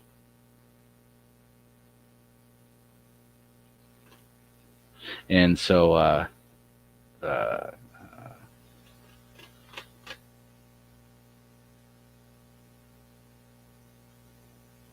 trying to,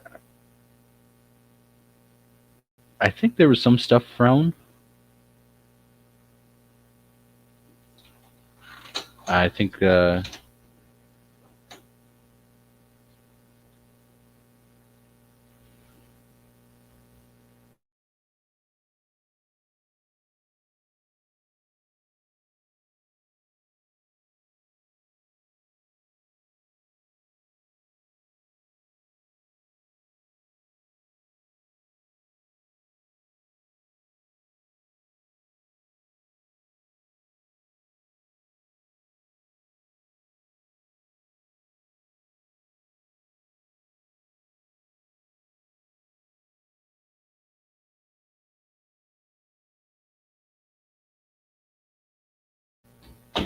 was my better half.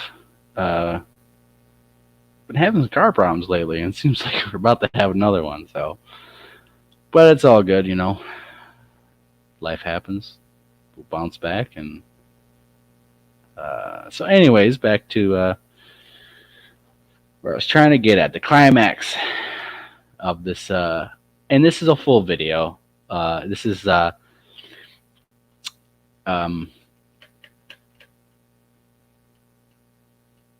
I think it's called Bigfoot Expedition in Waterloo or something. It's going to be the first Waterloo adventure. It's like an hour long, a little bit more than that, and it definitely shows what we did during the day, because we'd take some long hikes, and I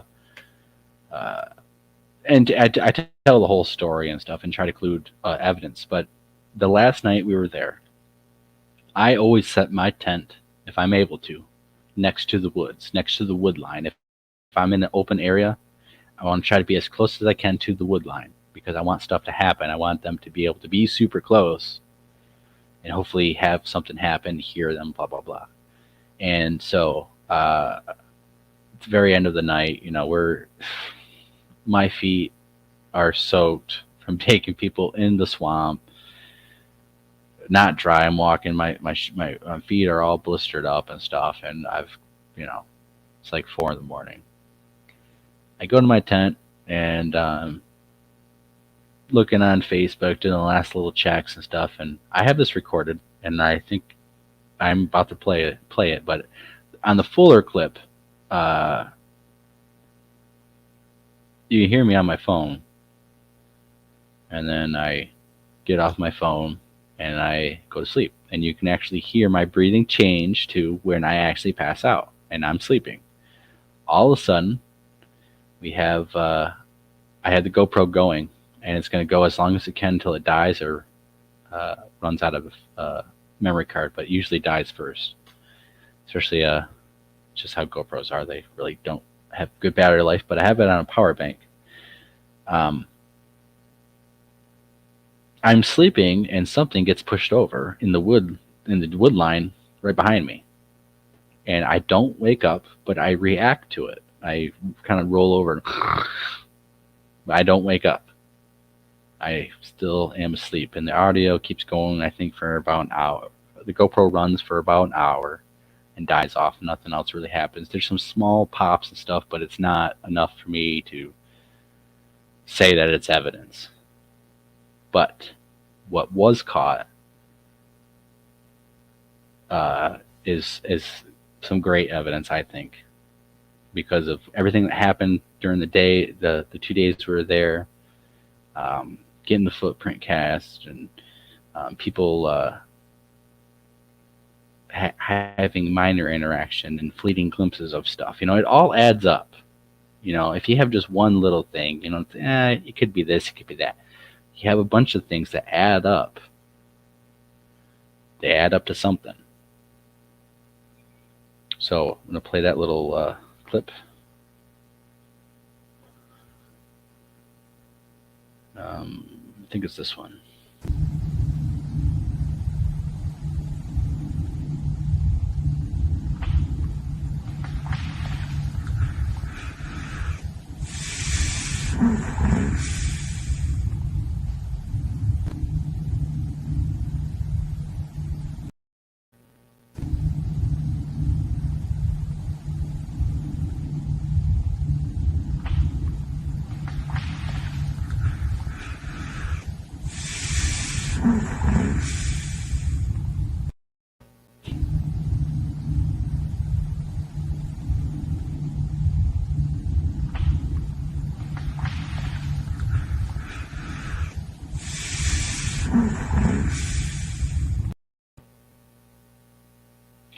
Just got lucky. I mean, that's really what it comes down to. I was lucky that it decided to do that, and got lucky that I was recording. But as you can hear, I react to it, but I don't wake up. And speculating, of course, my theory and opinion on it is it either knew I was sleeping or it didn't, but it definitely did push the tree over, whatever, to see what reaction I would have. Of course, I don't wake up. And yeah, in my opinion, that's some pretty good evidence. Is it enough to prove Bigfoot? Of course not. But, at least I can show you something that you guys can hear that, of stuff that's happening to us. And it was amazing to listen and watch the GoPro video, because it's a GoPro, so it's a video, but you're listening to the audio, and just have that happen and realize that, wow, I don't even wake up. I mean, and so that was the end of that expedition, and I know we're getting on the 2-hour mark, and I'm not even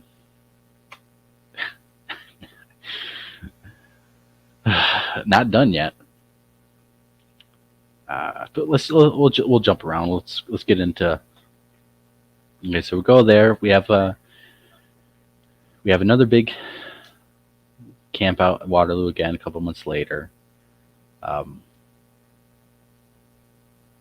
I think the only really significant thing that I can remember right now, I bet you, because it must have not been that eventful. We had stuff thrown at us. I'm talking to Linda at the campfire, and we're the only ones up, and we start having pebbles thrown at us, or something thrown at us. I don't know what it was. I tried looking on the ground to find it. I couldn't find them. Stuff thrown at us a few times, and I was running the GoPro because I was doing an interview with her, but none of it got picked up, unfortunately. Before this, though, two former members were in that area and actually was live in the Gumshoe Corners Bigfoot Facebook group doing a live video, and they actually, you can't see it on the video, which sucks, but they seen the silhouette of a Sasquatch, and I believe the eyes were reflecting off their own light that they were giving, but they were amberish or red, maybe more red, I think. But they seen it turn away from them, and they, I think they went after it for a little bit, but they didn't see nothing.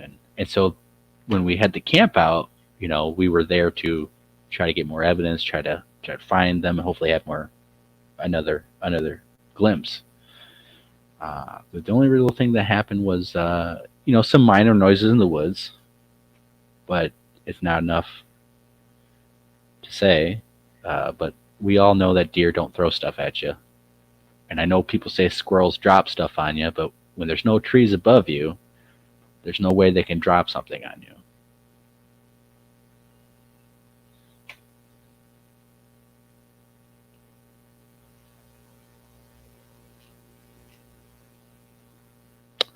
So, all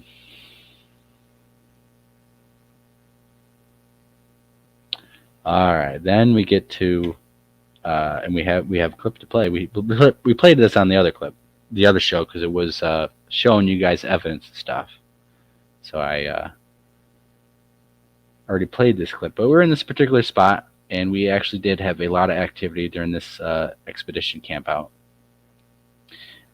We had stuff happen during the day. We had stuff at night, and we went to a particular area where their Sasquatch was named Sarah, because this guy living on this property would always see her, and she was a female, and so he just named her because she was always around the property, on the property, and so we went looking for her to where her home was at, and it was supposedly up on this hill. Well, the hill went pretty dang far, and come to realize that it was probably a couple more miles in that direction than what we thought. But we definitely got some interesting stuff. We heard rock clacks before this happened. We heard rock clacks, and we heard a crow, an odd crow, making a noise. And then we heard and captured this on audio.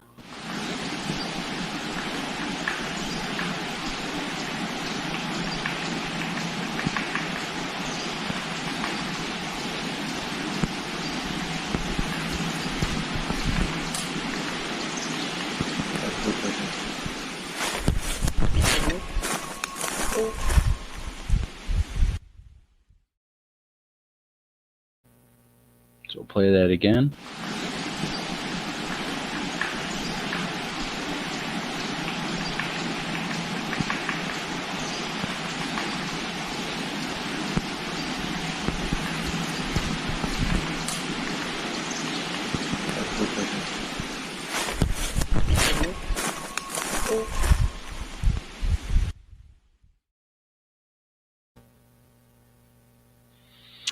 And so during the day, we kept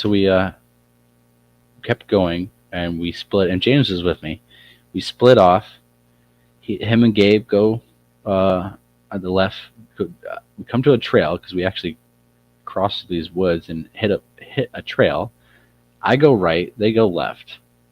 I don't have any interaction that happens to me, but they, and I think James has some of this recorded.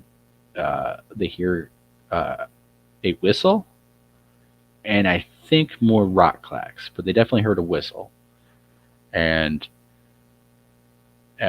so when they finally met up back to me, I actually got on the trail and I sat down off the trail and was listening and trying to see if anything would happen. So they meet up back with me, and we go walking back towards where the other group is. Uh, and as we're walking back, we discovered a tree structure. But at one point, I'm walking and we're cut through the woods a little bit, and I turn around and I see an orb, a white, dull white orb, or smoky white orb, uh, in a thicket. With it's behind a thicket, I guess, and it's not shining any light. There's no light beam penetrating or anything like that. I do a double take, and it's gone. I don't see it no more. So okay, and other members seen an orb flying around and actually flew up. We lit up a Chinese lantern one night, and it flew up. I wasn't there. It was the night before I was there. I was not there to witness it. I guess it flew up to the lantern and hovered by it for a second, and then took off. Uh, One of the nights I was there, I did see another orb at the camp spot, which is miles away from where I had just seen the orb during the day. It was in a tree, came down to another tree, a canopy, and then disappeared, got lost. I don't know what. Didn't see it fly away. But the reason why I bring it up is because when we meet up back to the group, or right before, we're on the trail, and I'm looking to the left, and I see the upper torso, shoulders, and head of an upright figure run behind a tree. So I'm walking, and I seen it, and I have to stop and go back because I'm trying to view the tree where it hid behind it, and I see it, and I tell James, and I joked to James. I didn't think he was going to do this. I said, James, go run in there. I said, go run over to that tree and see if it runs away or something. And to James's credit, I honestly didn't think he was going to do it, and he ran out there, and I got my rifle on me again this entire time. So I got the rifle on the shoulder, and he runs out there, and we get to the spot of the tree. Nothing happens. We didn't see nothing, but it definitely looks. There was some indentation in the ground, but not enough to say it was a track of anything. It was gone. There was nothing there. We're getting screamed at by the other guys and saying, "Come over here! We gotta come over here!" And I'm kind of getting mad because they're like, we just had this right here. It's right here. It's right here. And I say, whatever. Let's just go over there. They're being too loud. You can't hear nothing anyways. They're having interaction. They're hearing stuff the entire time while us three were in the woods. And so we walk around the area trying to scout to find footprints and have more interaction. We come to this mossy spot, and it does look like a big footprint is there. No details of like toes or anything. Definitely a lot longer and larger than a black bear would be. We only have black bear here in Michigan, of course. They do get pretty big, but definitely not long and stuff like it was. And so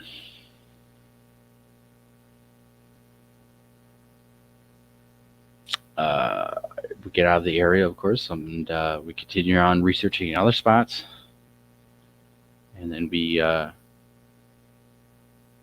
take a trip deep into the swamp, and we've got one member who has a thermal, really good thermal, and he's thermaling out the car. And as we drive in, there's a coyote that ran across the trail. It's like, oh man, that's awesome. I wish I was filming it because that'd have been cool, but we don't. So we continue on. He, he, I, he. At some point, he sees what looks like a humanoid head with dog ears on it, like a dog man, I guess. And it kind of weirded him out a little bit. And at the same time, when we finally get at the spot, we get a phone call saying there's activity at camp. You guys got to get back here. They're circling stuff. They're throwing stuff at the camper. And one of the guys who's with us, his son and wife is back at camp. And so, and he's getting, the kid's getting freaked out a little bit. It's the first time being out in the woods, Sasquatching and all that. So, we hurry all back there, and we decided to drop some of the people off, and we wait there and listen for a little bit. Nothing really happens. So 3 of us get back in the car, and we go back to that spot. We're going to go into the swamp, to the spot where we can scout around with the flare and also hear anything that makes calls, because it's a nice big open area swamp. We get in this area and we get to this blueberry patch, and there is bear sign everywhere. Big bears, big. We get to the swamp, and there's these trails that go off like the trail that people walk on into the swamp, and it's just a massive, wide, bulldozed trail, and it's a big bear. And it's like, wow. I mean, it's some of the biggest black bear probably in the country.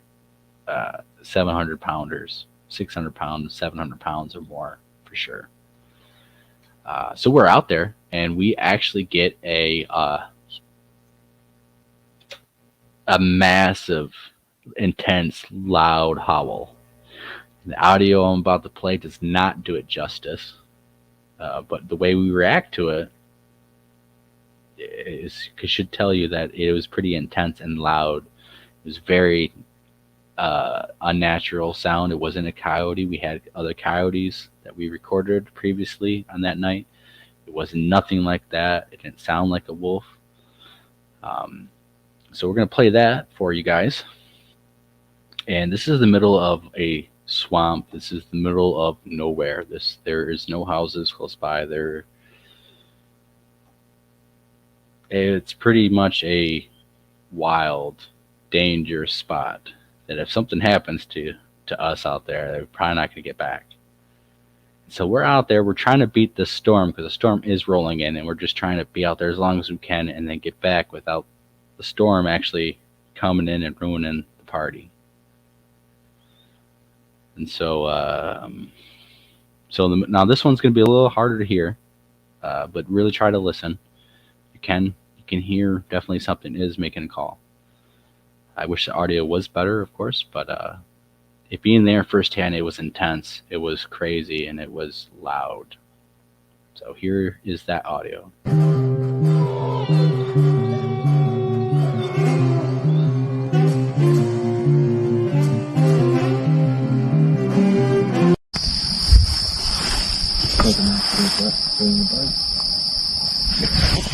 Did you hear that? Yes. All right, let's be quiet. Let's be quiet here. Shh. Oh. Hey, now. It's not an owl.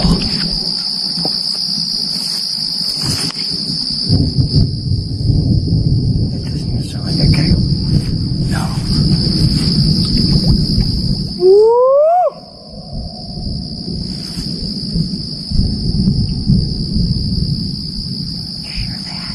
Respond.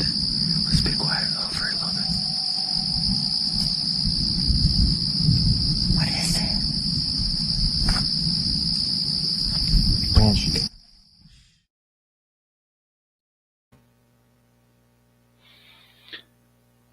All right, so it was kind of hard to pick up. Hopefully you guys heard that particular one where we were quiet, and it was a lot louder than the previous ones. And so that it was just intense and loud and just weird. And um, we actually recorded another one as we walk out, and we actually end up finding a hare. I literally almost walk into a hare dangling off a spider web, and the hare is like that, and it's almost 6 foot off the ground because I about ran into it by my forehead, and we did collect it. And after that, we actually heard that same creature making the same howl, and was closer this time. But we were trying to get to the car because, as you guys heard, the thunderstorm was rolling through. Amazing stuff. I did drop the audio clips from that expedition. I didn't release the full version of all that yet.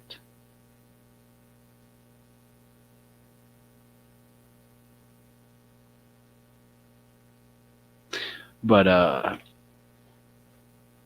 and so it actually didn't even rain or thunderstorm when we got back to camp, which was kind of disappointing because we would have stayed out there longer if we would have known it wasn't going to do nothing. But I sleep in the chair that night.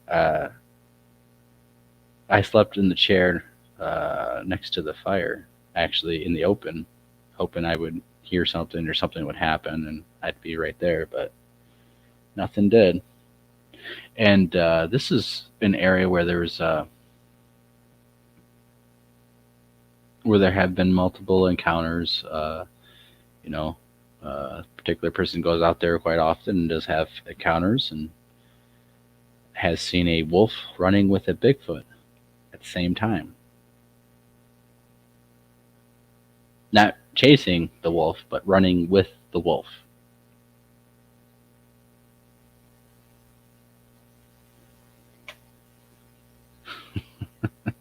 Rob, I've been reading your comments as I go along, so I get distracted. But no, it's not even about you wouldn't be a good guest on our expeditions or anything. Honestly, we have people who are a little bit who are disabled a little bit, and they can't really get in the woods, and they just kind of hang around camp, and stuff happens, and you're around a group of people, and most of the time it's not super scary, tense situation. Everyone's different. I think maybe it's just me. I don't say it's super scary and intense, but things do happen. But as many times as I've been out there and been as close as I have, nothing bad has happened. I think we're lucky to find areas and groups that are more patient and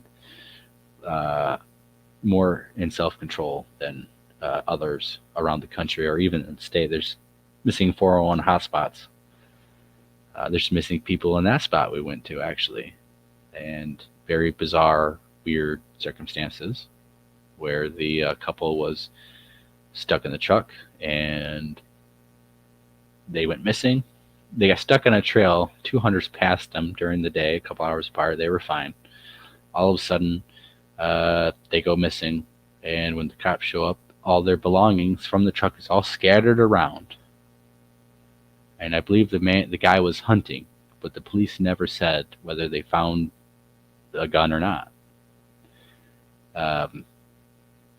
They went missing in late October or November. They didn't get found till the following spring when everything thawed out, and they were found 200 yards away from the truck in the swamp, in water, huddled in the huddling position underneath of a tree. And the cadaver dogs and search and rescue looked all around that area. Definitely within 200 yards, they they looked, and they were not there when the search and rescuers went out and looked, but yet they were there that following spring. And the official story is that they smoked a bunch of meth and then they tripped out and they died of hypothermia over there. Okay. How come the dogs didn't pick up on them? How come the searchers didn't find their bodies within 200 yards of the spot they went missing? You're talking dozens of people, multiple dog teams. That spot, I'm sure, was searched because they weren't in the middle of a swamp. They were on the edge of it in the water, sitting there.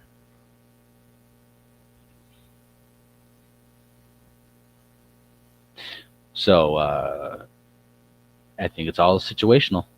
I think that if you act stupid and you go out there drunk and you act like a fool, they probably will pick up on that and they'll probably mark you as someone that's not good.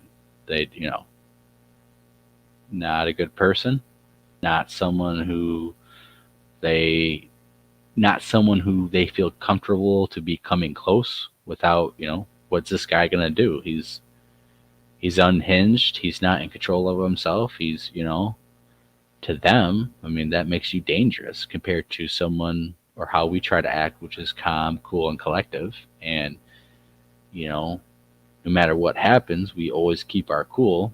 Don't ever do anything stupid. Don't get drunk, start shooting at stuff in the woods because you start hearing it. I think that is a one-way ticket to get yourself in some bad situations that you might not make it out of. So if these creatures can pick up on people, read people from their own observations, and like I said earlier, they had their own language and it sounded very human-like. So if they can understand human tones, human emotion through tones, through facial expressions, through body language, they're going to be able to pick up on that and maybe pick and decide, yeah, that person, no, don't go around him. He's unhinged, and this person over here, he seems more calm, cool, collective. Doesn't seem to be reacting in any bad way to what we're doing to him. I think they're going to be more open to have better, calmer interactions with a good person that is like that than someone who's out in the middle of the woods and just being a fool. So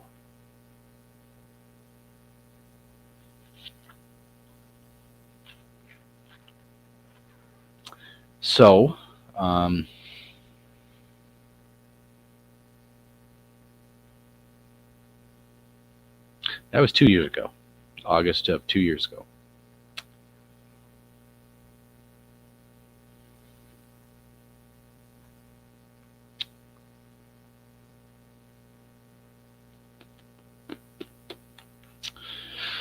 So, let's see, we're at 2 hours and 18 minutes. Okay. I just going to keep going. We got, I guess we'll skip around and we'll talk about going to Florida for the 168 expedition, Bigfoot Odyssey, which is going to be coming out, the first documentary, the first one of a series of documentaries showcasing that whole expedition will be coming out soon on the Bigfoot Odyssey channel. Lost Cryptids was luckily to be a part of that. And we went down there. I went down there personally with a goal in mind of trying to do the best work we can and trying to hopefully get evidence. And we did. It was an amazing time down there. Great people we worked with, and we definitely went off trail. Florida's a lot different than Michigan. A lot more hazards and different poisonous creatures and all that. But we definitely did get some encounters and interaction, thermal hits. hopefully some of the audio that we recorded shows up good enough. I know one of the former members of the Lost Cryptids, we were driving down the road and seen a pair of eyes. I think he said about 8, 9 feet off the ground, across the road. We stop there, try to investigate the area.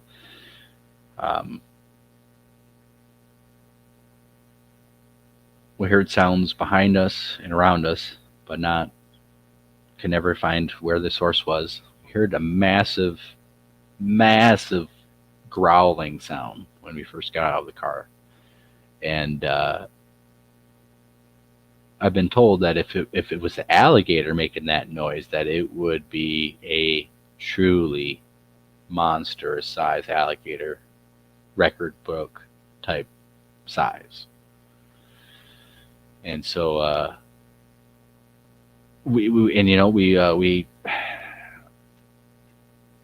went to other spots, and we had me and other member filmed, seen orbs, try to film. Hopefully they showed up. I don't know. I haven't seen that footage yet.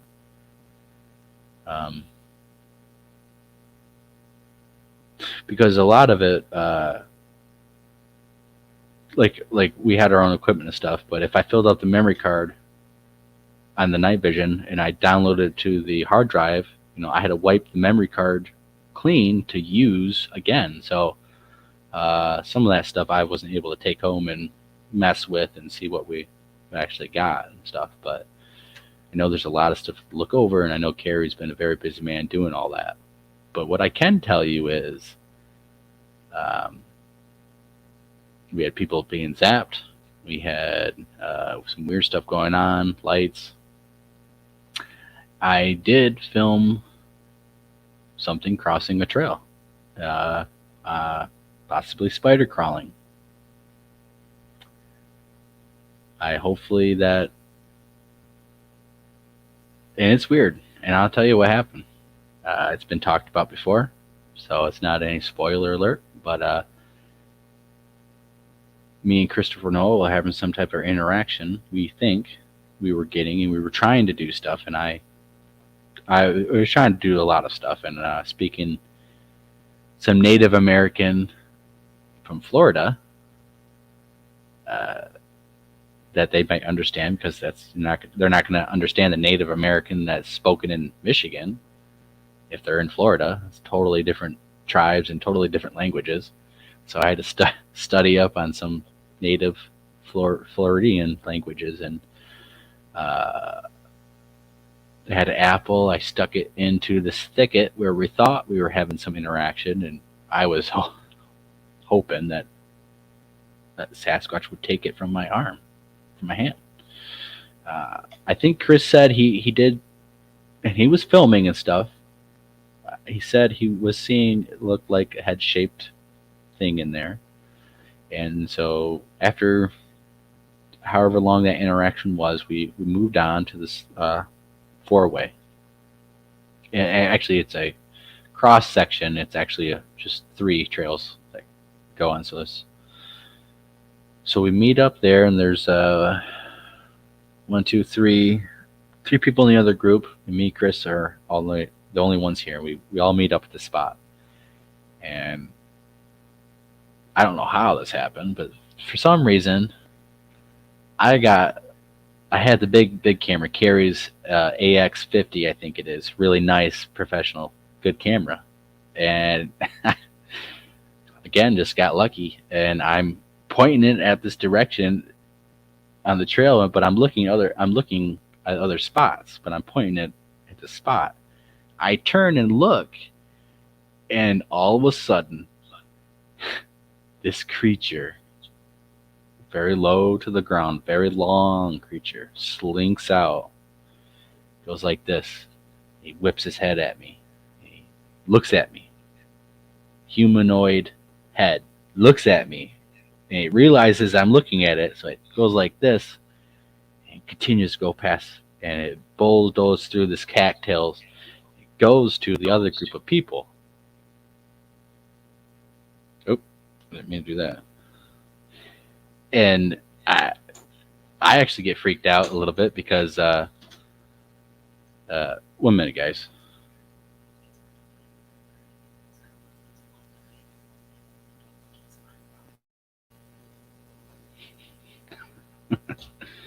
All right.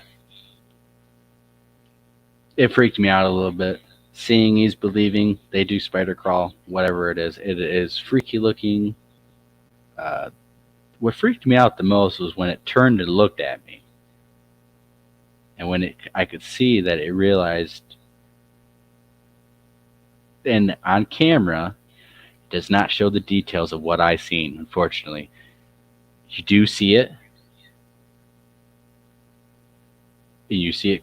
You see it, but it's at the very farthest reaches of the IR can pick up. So you do actually see it, but you don't see the good details. I'm hoping that it can be enhanced a lot more. Maybe it might have to be professionally done. But I think there's a good chance that if we could get it professionally done, that it's going to show Sasquatch, skunk ape. And it freaked me out a little bit, and I didn't want to go in after it. You know, the whole point of it is let's go after these things and all that, but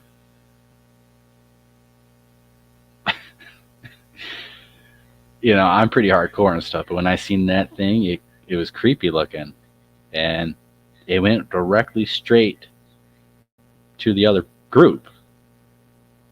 And I'm radio, and I'm like, you know, this thing's right there. I just seen it, blah, blah, blah, blah. And they hear it, and they say, it sounds like a pig. And I'm thinking, it wasn't a pig that crossed the road, the trail. It wasn't even acting like a pig. Why would a pig walk towards humans when we're making noise? I mean, I'm talking to the person next to me. Why would it just walk right there? It doesn't make any pig noises, doesn't make any noise, vocal noise, and then continues to walk towards another group of people who are making way more noise than we are. And what, just the pig sniffs us. And seeing is believing for sure. So it was caught on video. Hopefully, I can't wait till it comes out, honestly. Pretty epic. But just one of a number of things that was caught evidence-wise, and it was an amazing adventure, amazing place, and definitely can't wait to go on the next one. And you better believe that as the only member of the Lost Cryptids now going there,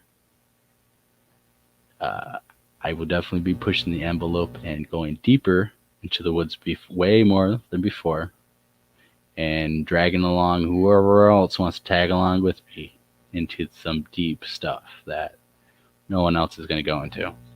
This is how it is. There's a particular spot where I think I'm going to bring my waders, and it's an island, and might have to cross into some alligator water, but you know, if I want to, you know, the whole thing is we're trying to get evidence of this, and sometimes, you know, it's not going to happen unless you try and you get out of your comfort zone and you push into areas where people just don't go. Yeah, I know. I don't want to get in the water with alligators either, but, you know, if they're on that island, might have to go try and do it. But regardless, I'm definitely going to be pushing deeper into the woods. I got some spots marked out, mapped out, spots that we never went that look interesting to me, spots that I took the former members of Lost Cryptids to, and we had some minor interaction, not enough to say, you know, oh yeah, it was full-blown Bigfoot stuff, but we definitely feel like that area was pretty squatchy. It was definitely deep into this area, and a lot of cypress trees. So I am excited to be able to be a part of that again, and I think this time's going to be even better, bigger and better than it was uh, this last time. So uh, make sure you guys subscribe to Bigfoot Odyssey. Make sure you guys listen and watch all the documentaries come out, because not only is it going to show some pretty good evidence, but it's going to be a great story too, and it's going to be great. I just can't wait. It's been awesome, and so after that, so we got 2 hours and 30. Holy crap! So we did talk a little bit about this next encounter on the previous show, and we did show a little, and I'll show it again, a clip. And this is going to be a longer video that it will be coming out here shortly. I think give me about another week, and I'll be cranking it out. We had a bunch of interaction. We actually went to this spot, and basically we heard it, walking and stuff, and I was like, okay, well, let's just go after it. I want to make sure it's not a deer, and I went over this the last showcasing the evidence. So Thursday, literally the previous live show, I went into a great detail about what happened during this encounter and stuff. So I'm gonna play this clip, and then I'll explain to you what's kind of going on, and we'll kind of hurry up and talk about the rest of it happened during this expedition, and then get into the Upper Peninsula, Michigan Bigfoot expedition really, really, really fast, because I kind of got to get going. All right, so let's show this clip real quick.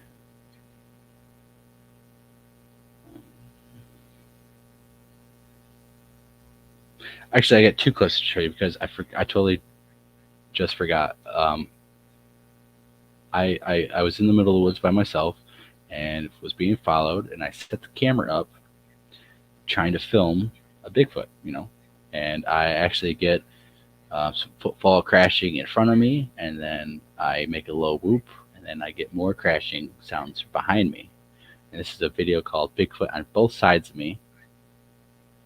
So I did play this clip on the other show, but I'll play it again, because I kind of completely forgot about it, trying to tell you everything on this show. But it's a very interesting clip.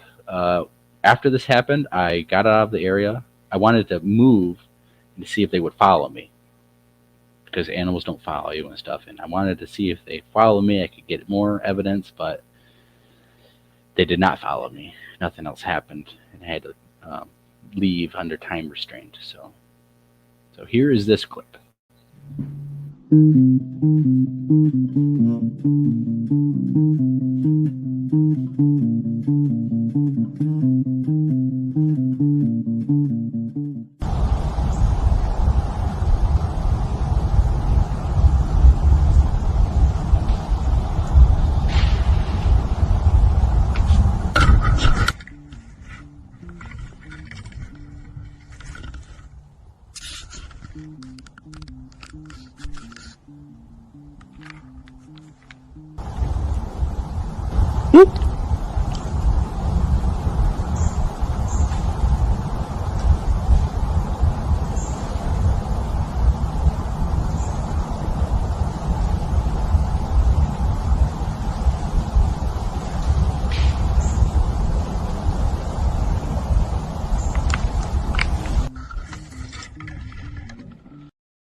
So as you could hear, I was pointing it at where I heard the footsteps, and then I hear that crashing sound. I tried to adjust the camera, because I'm trying to hopefully get in my camera or some movement that I can pick up.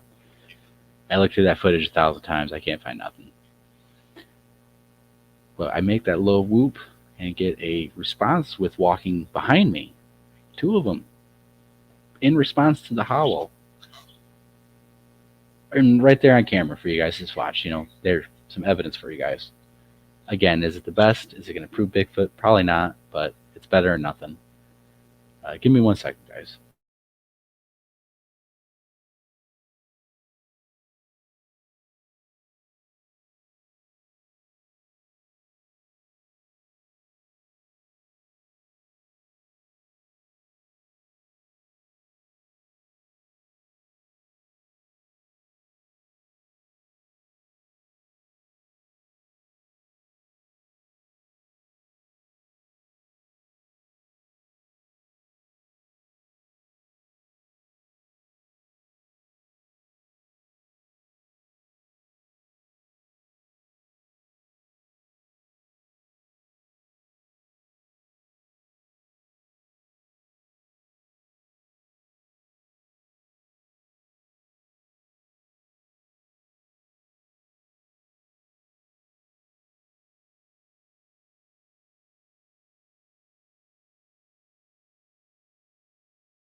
All right, now you guys can hear me. Anyways, we're gonna show this other clip, and then we'll talk about it.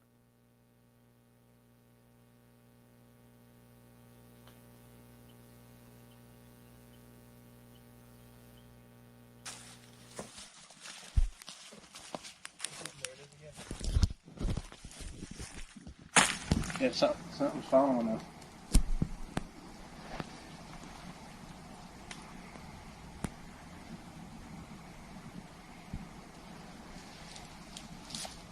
Just don't move. I can't see nothing on that. It's over there. You know, we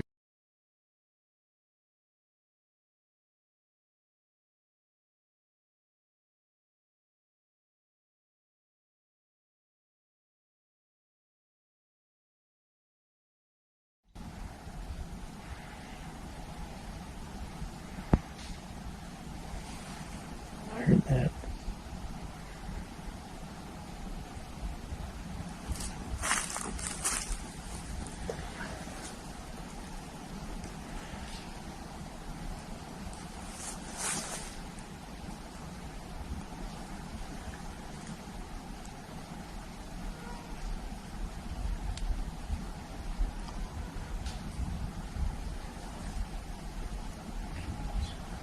You were gone.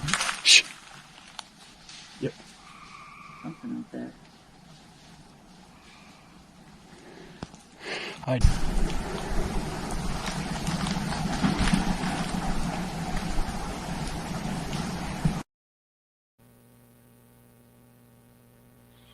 I know it was a little hard to hear.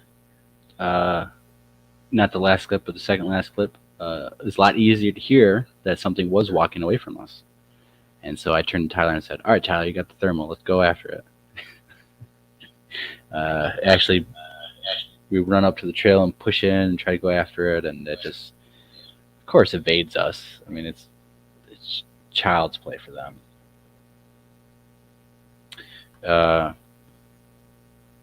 And so after we chase it and stuff, it jumps down this ridge, and I hear it crash through some trees. That was the very last clip. It was a little hard to hear.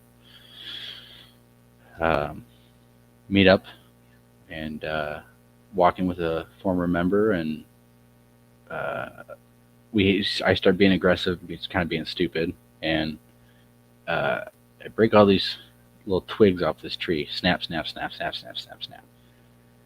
And all of a sudden, the thing just moves a little bit. Moves. In response to what we're doing, and I feel like it was letting us know it's right there. It's watching us, and yeah, I hear you. Yeah, what do you know? And I should say that this entire time I have my rifle on me.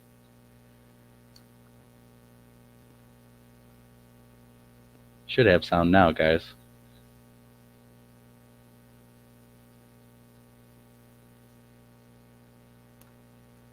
Yeah, definitely should have sound now. So give me some more comments if you guys can hear me or not.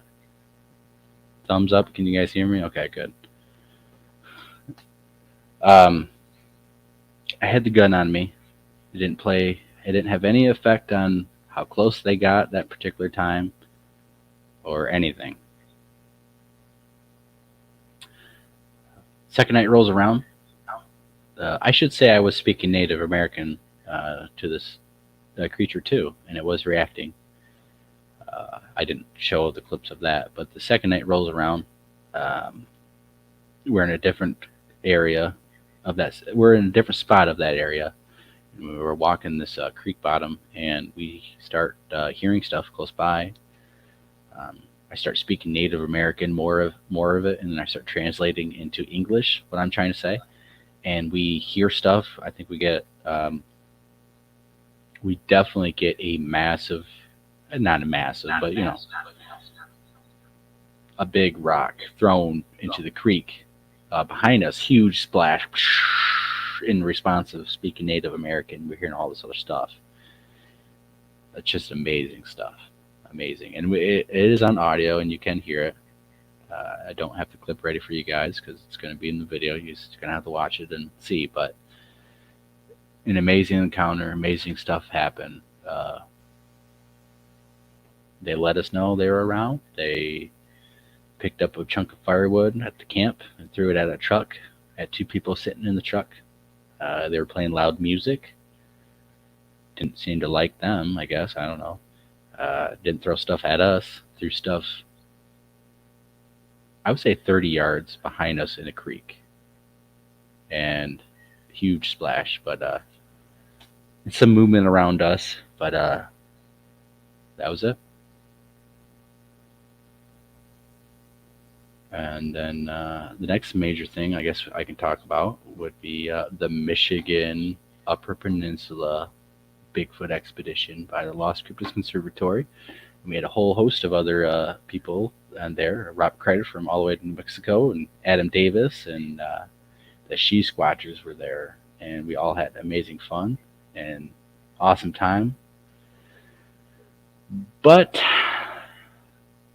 I'm not going to be able to talk about that. I got to get off, guys. So if you guys want to listen to stuff that happened on that expedition, I'll probably talk about it in another show. But if you watch it's called the LCC Live with special guest Jason Kenzie, Michigan Adventure. Me and him had a most amazing, and I'll talk about that real quick. But that we go into a lot of stuff that happened, and me and him go in depth about our encounter. But basically, me and Jason Kenzie, we filmed. He filmed the entire time, but we can't. Nothing is on video, but we have the audio of this encounter. And long story short, basically, we go out, set a recorder, come back, see a bunch of tree structures and stuff, and we're analyzing these 3 twigs that broke down head level that were not broken. They weren't in our way when we walked the trail. On the way back, they're in our way. Right? You can't miss them. You're going to hit them. We're analyzing them, taking pictures, taking video. We both have cameras that shoot IR. They don't shoot that far. As we turn and walk a few steps, we hear a burst of commotion. It would be behind us on our left side. So as we turn, it's going to be to face it. Now it's on our right side. A burst of commotion, and then all of a sudden we're standing there. As soon as the burst of commotion, I draw my gun. It's off the shoulders, bam, ready position. Not pointing at the direction, but pointing in the general direction, but at the ground. So it's not raised up yet, but it's ready. I'm thinking bear, wolf, big cat. We all found tracks of it, so we know they're in the area. But as we I just held in that position and just waited and waited, and at some point, I think we kind of figured out, it was them. I put the gun on my shoulder. Jason is the first one to see. Because we have headlamps on, but they're not that good. He sees eye shine behind a tree, and it's tree peeking at him, and I see it too. And we observe these. There's 2 of them. There's one that's standing up, and there's one that's lower to the ground, crouched. Or they let us watch them for 5+ minutes. They were behind the tree. We could see the silhouette, especially the one at the bottom. I could see its huge head silhouette, and it was looking, and it was amazing. And they let us look at them for 5+ minutes, almost 10 minutes. And Jason's trying to film them. I'm trying to film them. I can't see them, but the audio is running. So you actually have audio of that encounter for you guys. And then I start speaking Native American to them, of course. And at some point they disappear, and we try to walk closer to where they're at. And this is an intense situation. This is the most craziest, awesomest encounter, because I'm seeing them. They're letting us, and we're pointing at them. They know that we see them. They're letting us watch them. 5+ minutes.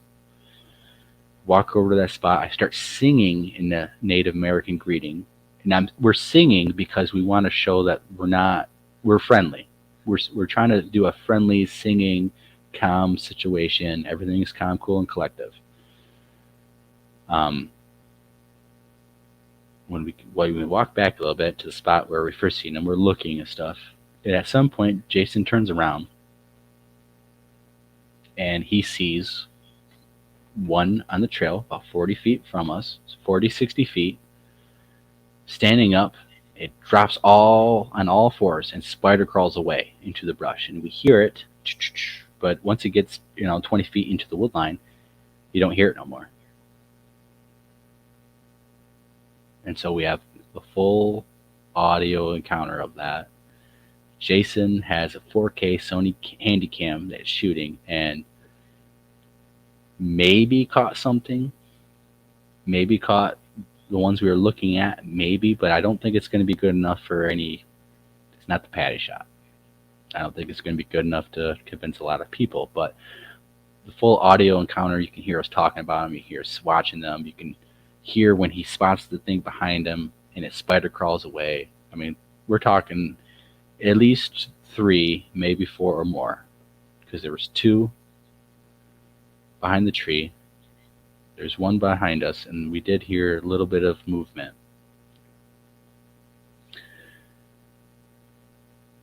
So after that, and they disappeared, we waited a couple minutes, and I say, well, let's just go back to camp. They're going to follow us. They're going to follow us back to camp. And when they did, but the conclusion of that is basically my theory, speculation, and opinion is they did that on purpose. Yes, I had a gun on me. The gun didn't stop anything. They announced themselves to us from behind. They didn't have to do that. Maybe it made a mistake. But why would they literally be on the trail behind a tree, peek out, and let us watch them for 5+ minutes? It was like a 15-minute encounter, like over a 10-minute encounter. And we're watching them for 5+ minutes.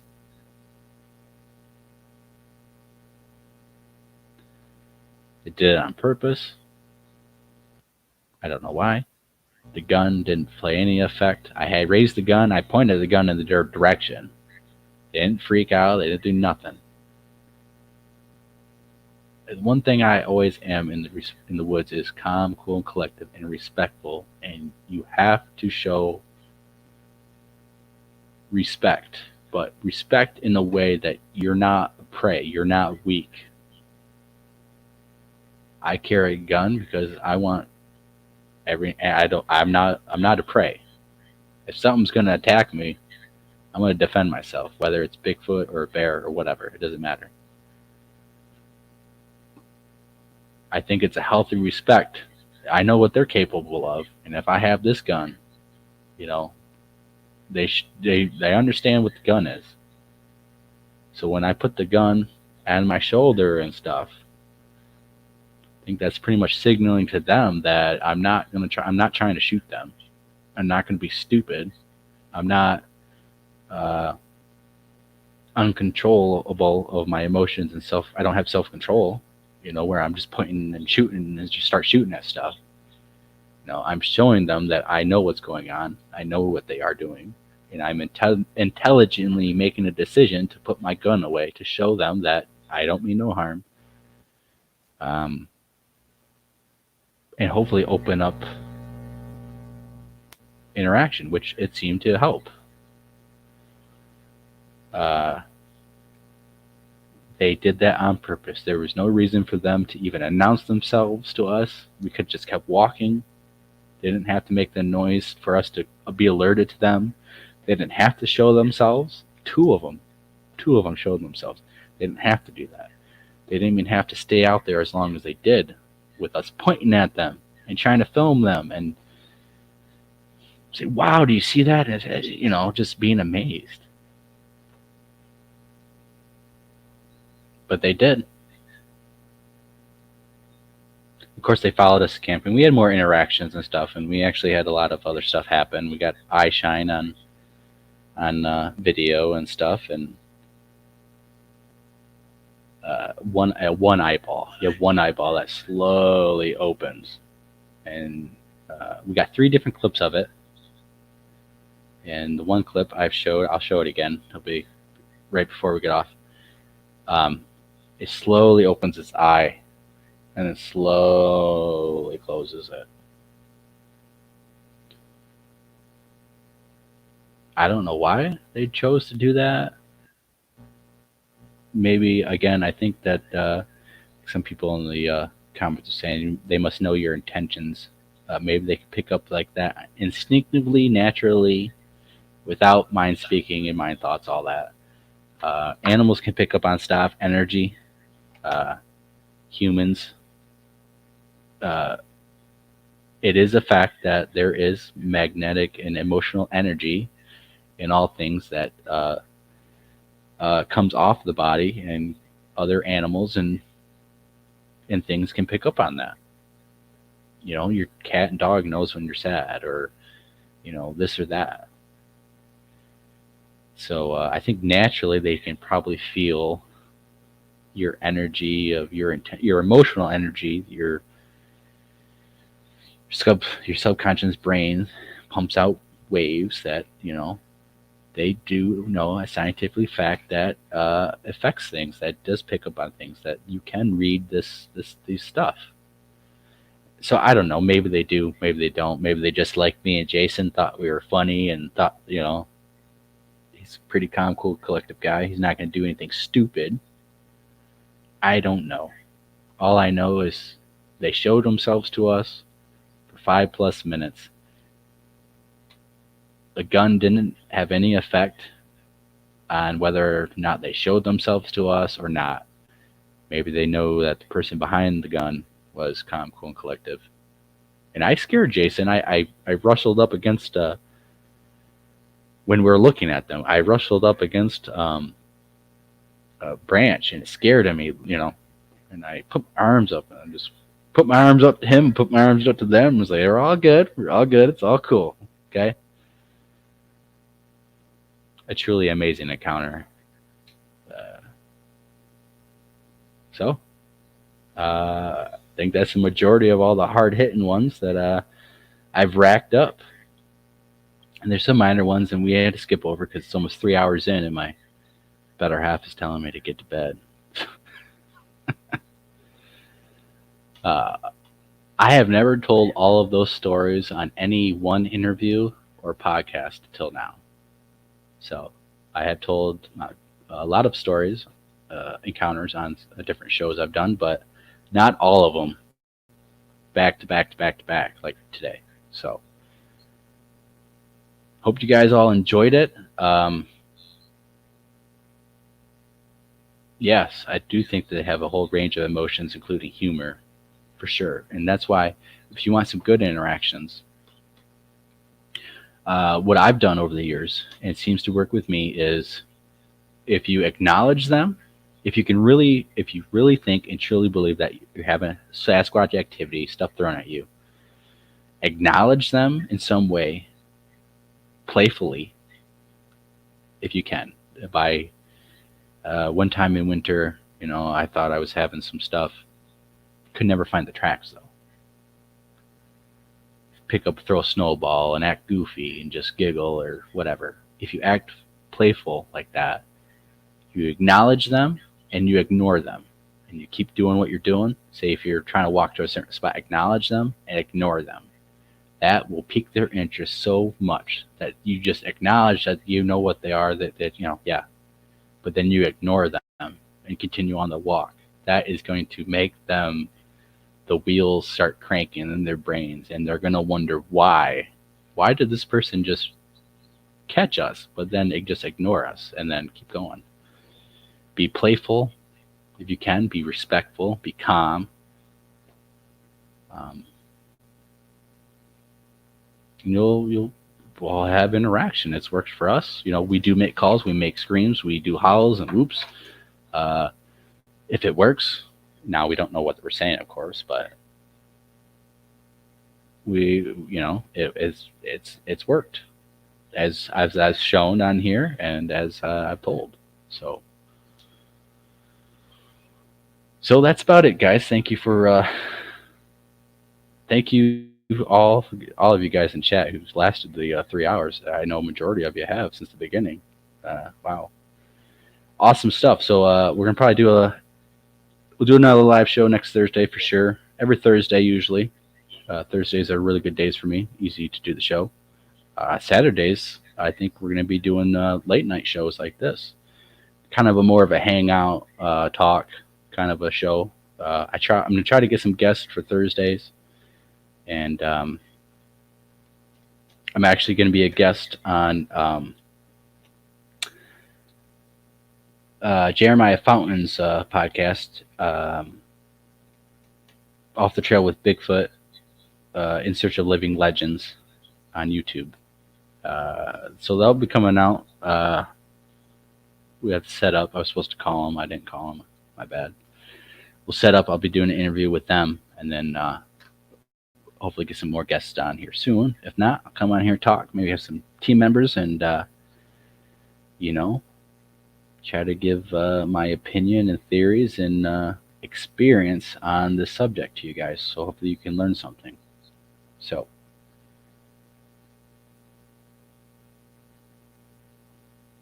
hopefully I'm not in too much trouble, but I'll be all right. She actually is really good. She does support me in what I do, and if it wasn't for her, I don't think I'd be doing as much as I would be. And it's nice to have someone behind you actually supports you and what you're doing, even though if they don't believe it, think it's silly. So, all right, guys. So have fun listening to the intro. This is actually my bass riff, and my good friend Gabe's everything else stacked onto it. I did the main bass riff, and he layered it with sax and the guitar. Just awesome stuff. Really good stuff. I'm really glad it turned out the way it did. It's nice to have original homemade stuff that you can present. So enjoy the tune, guys. See you next time.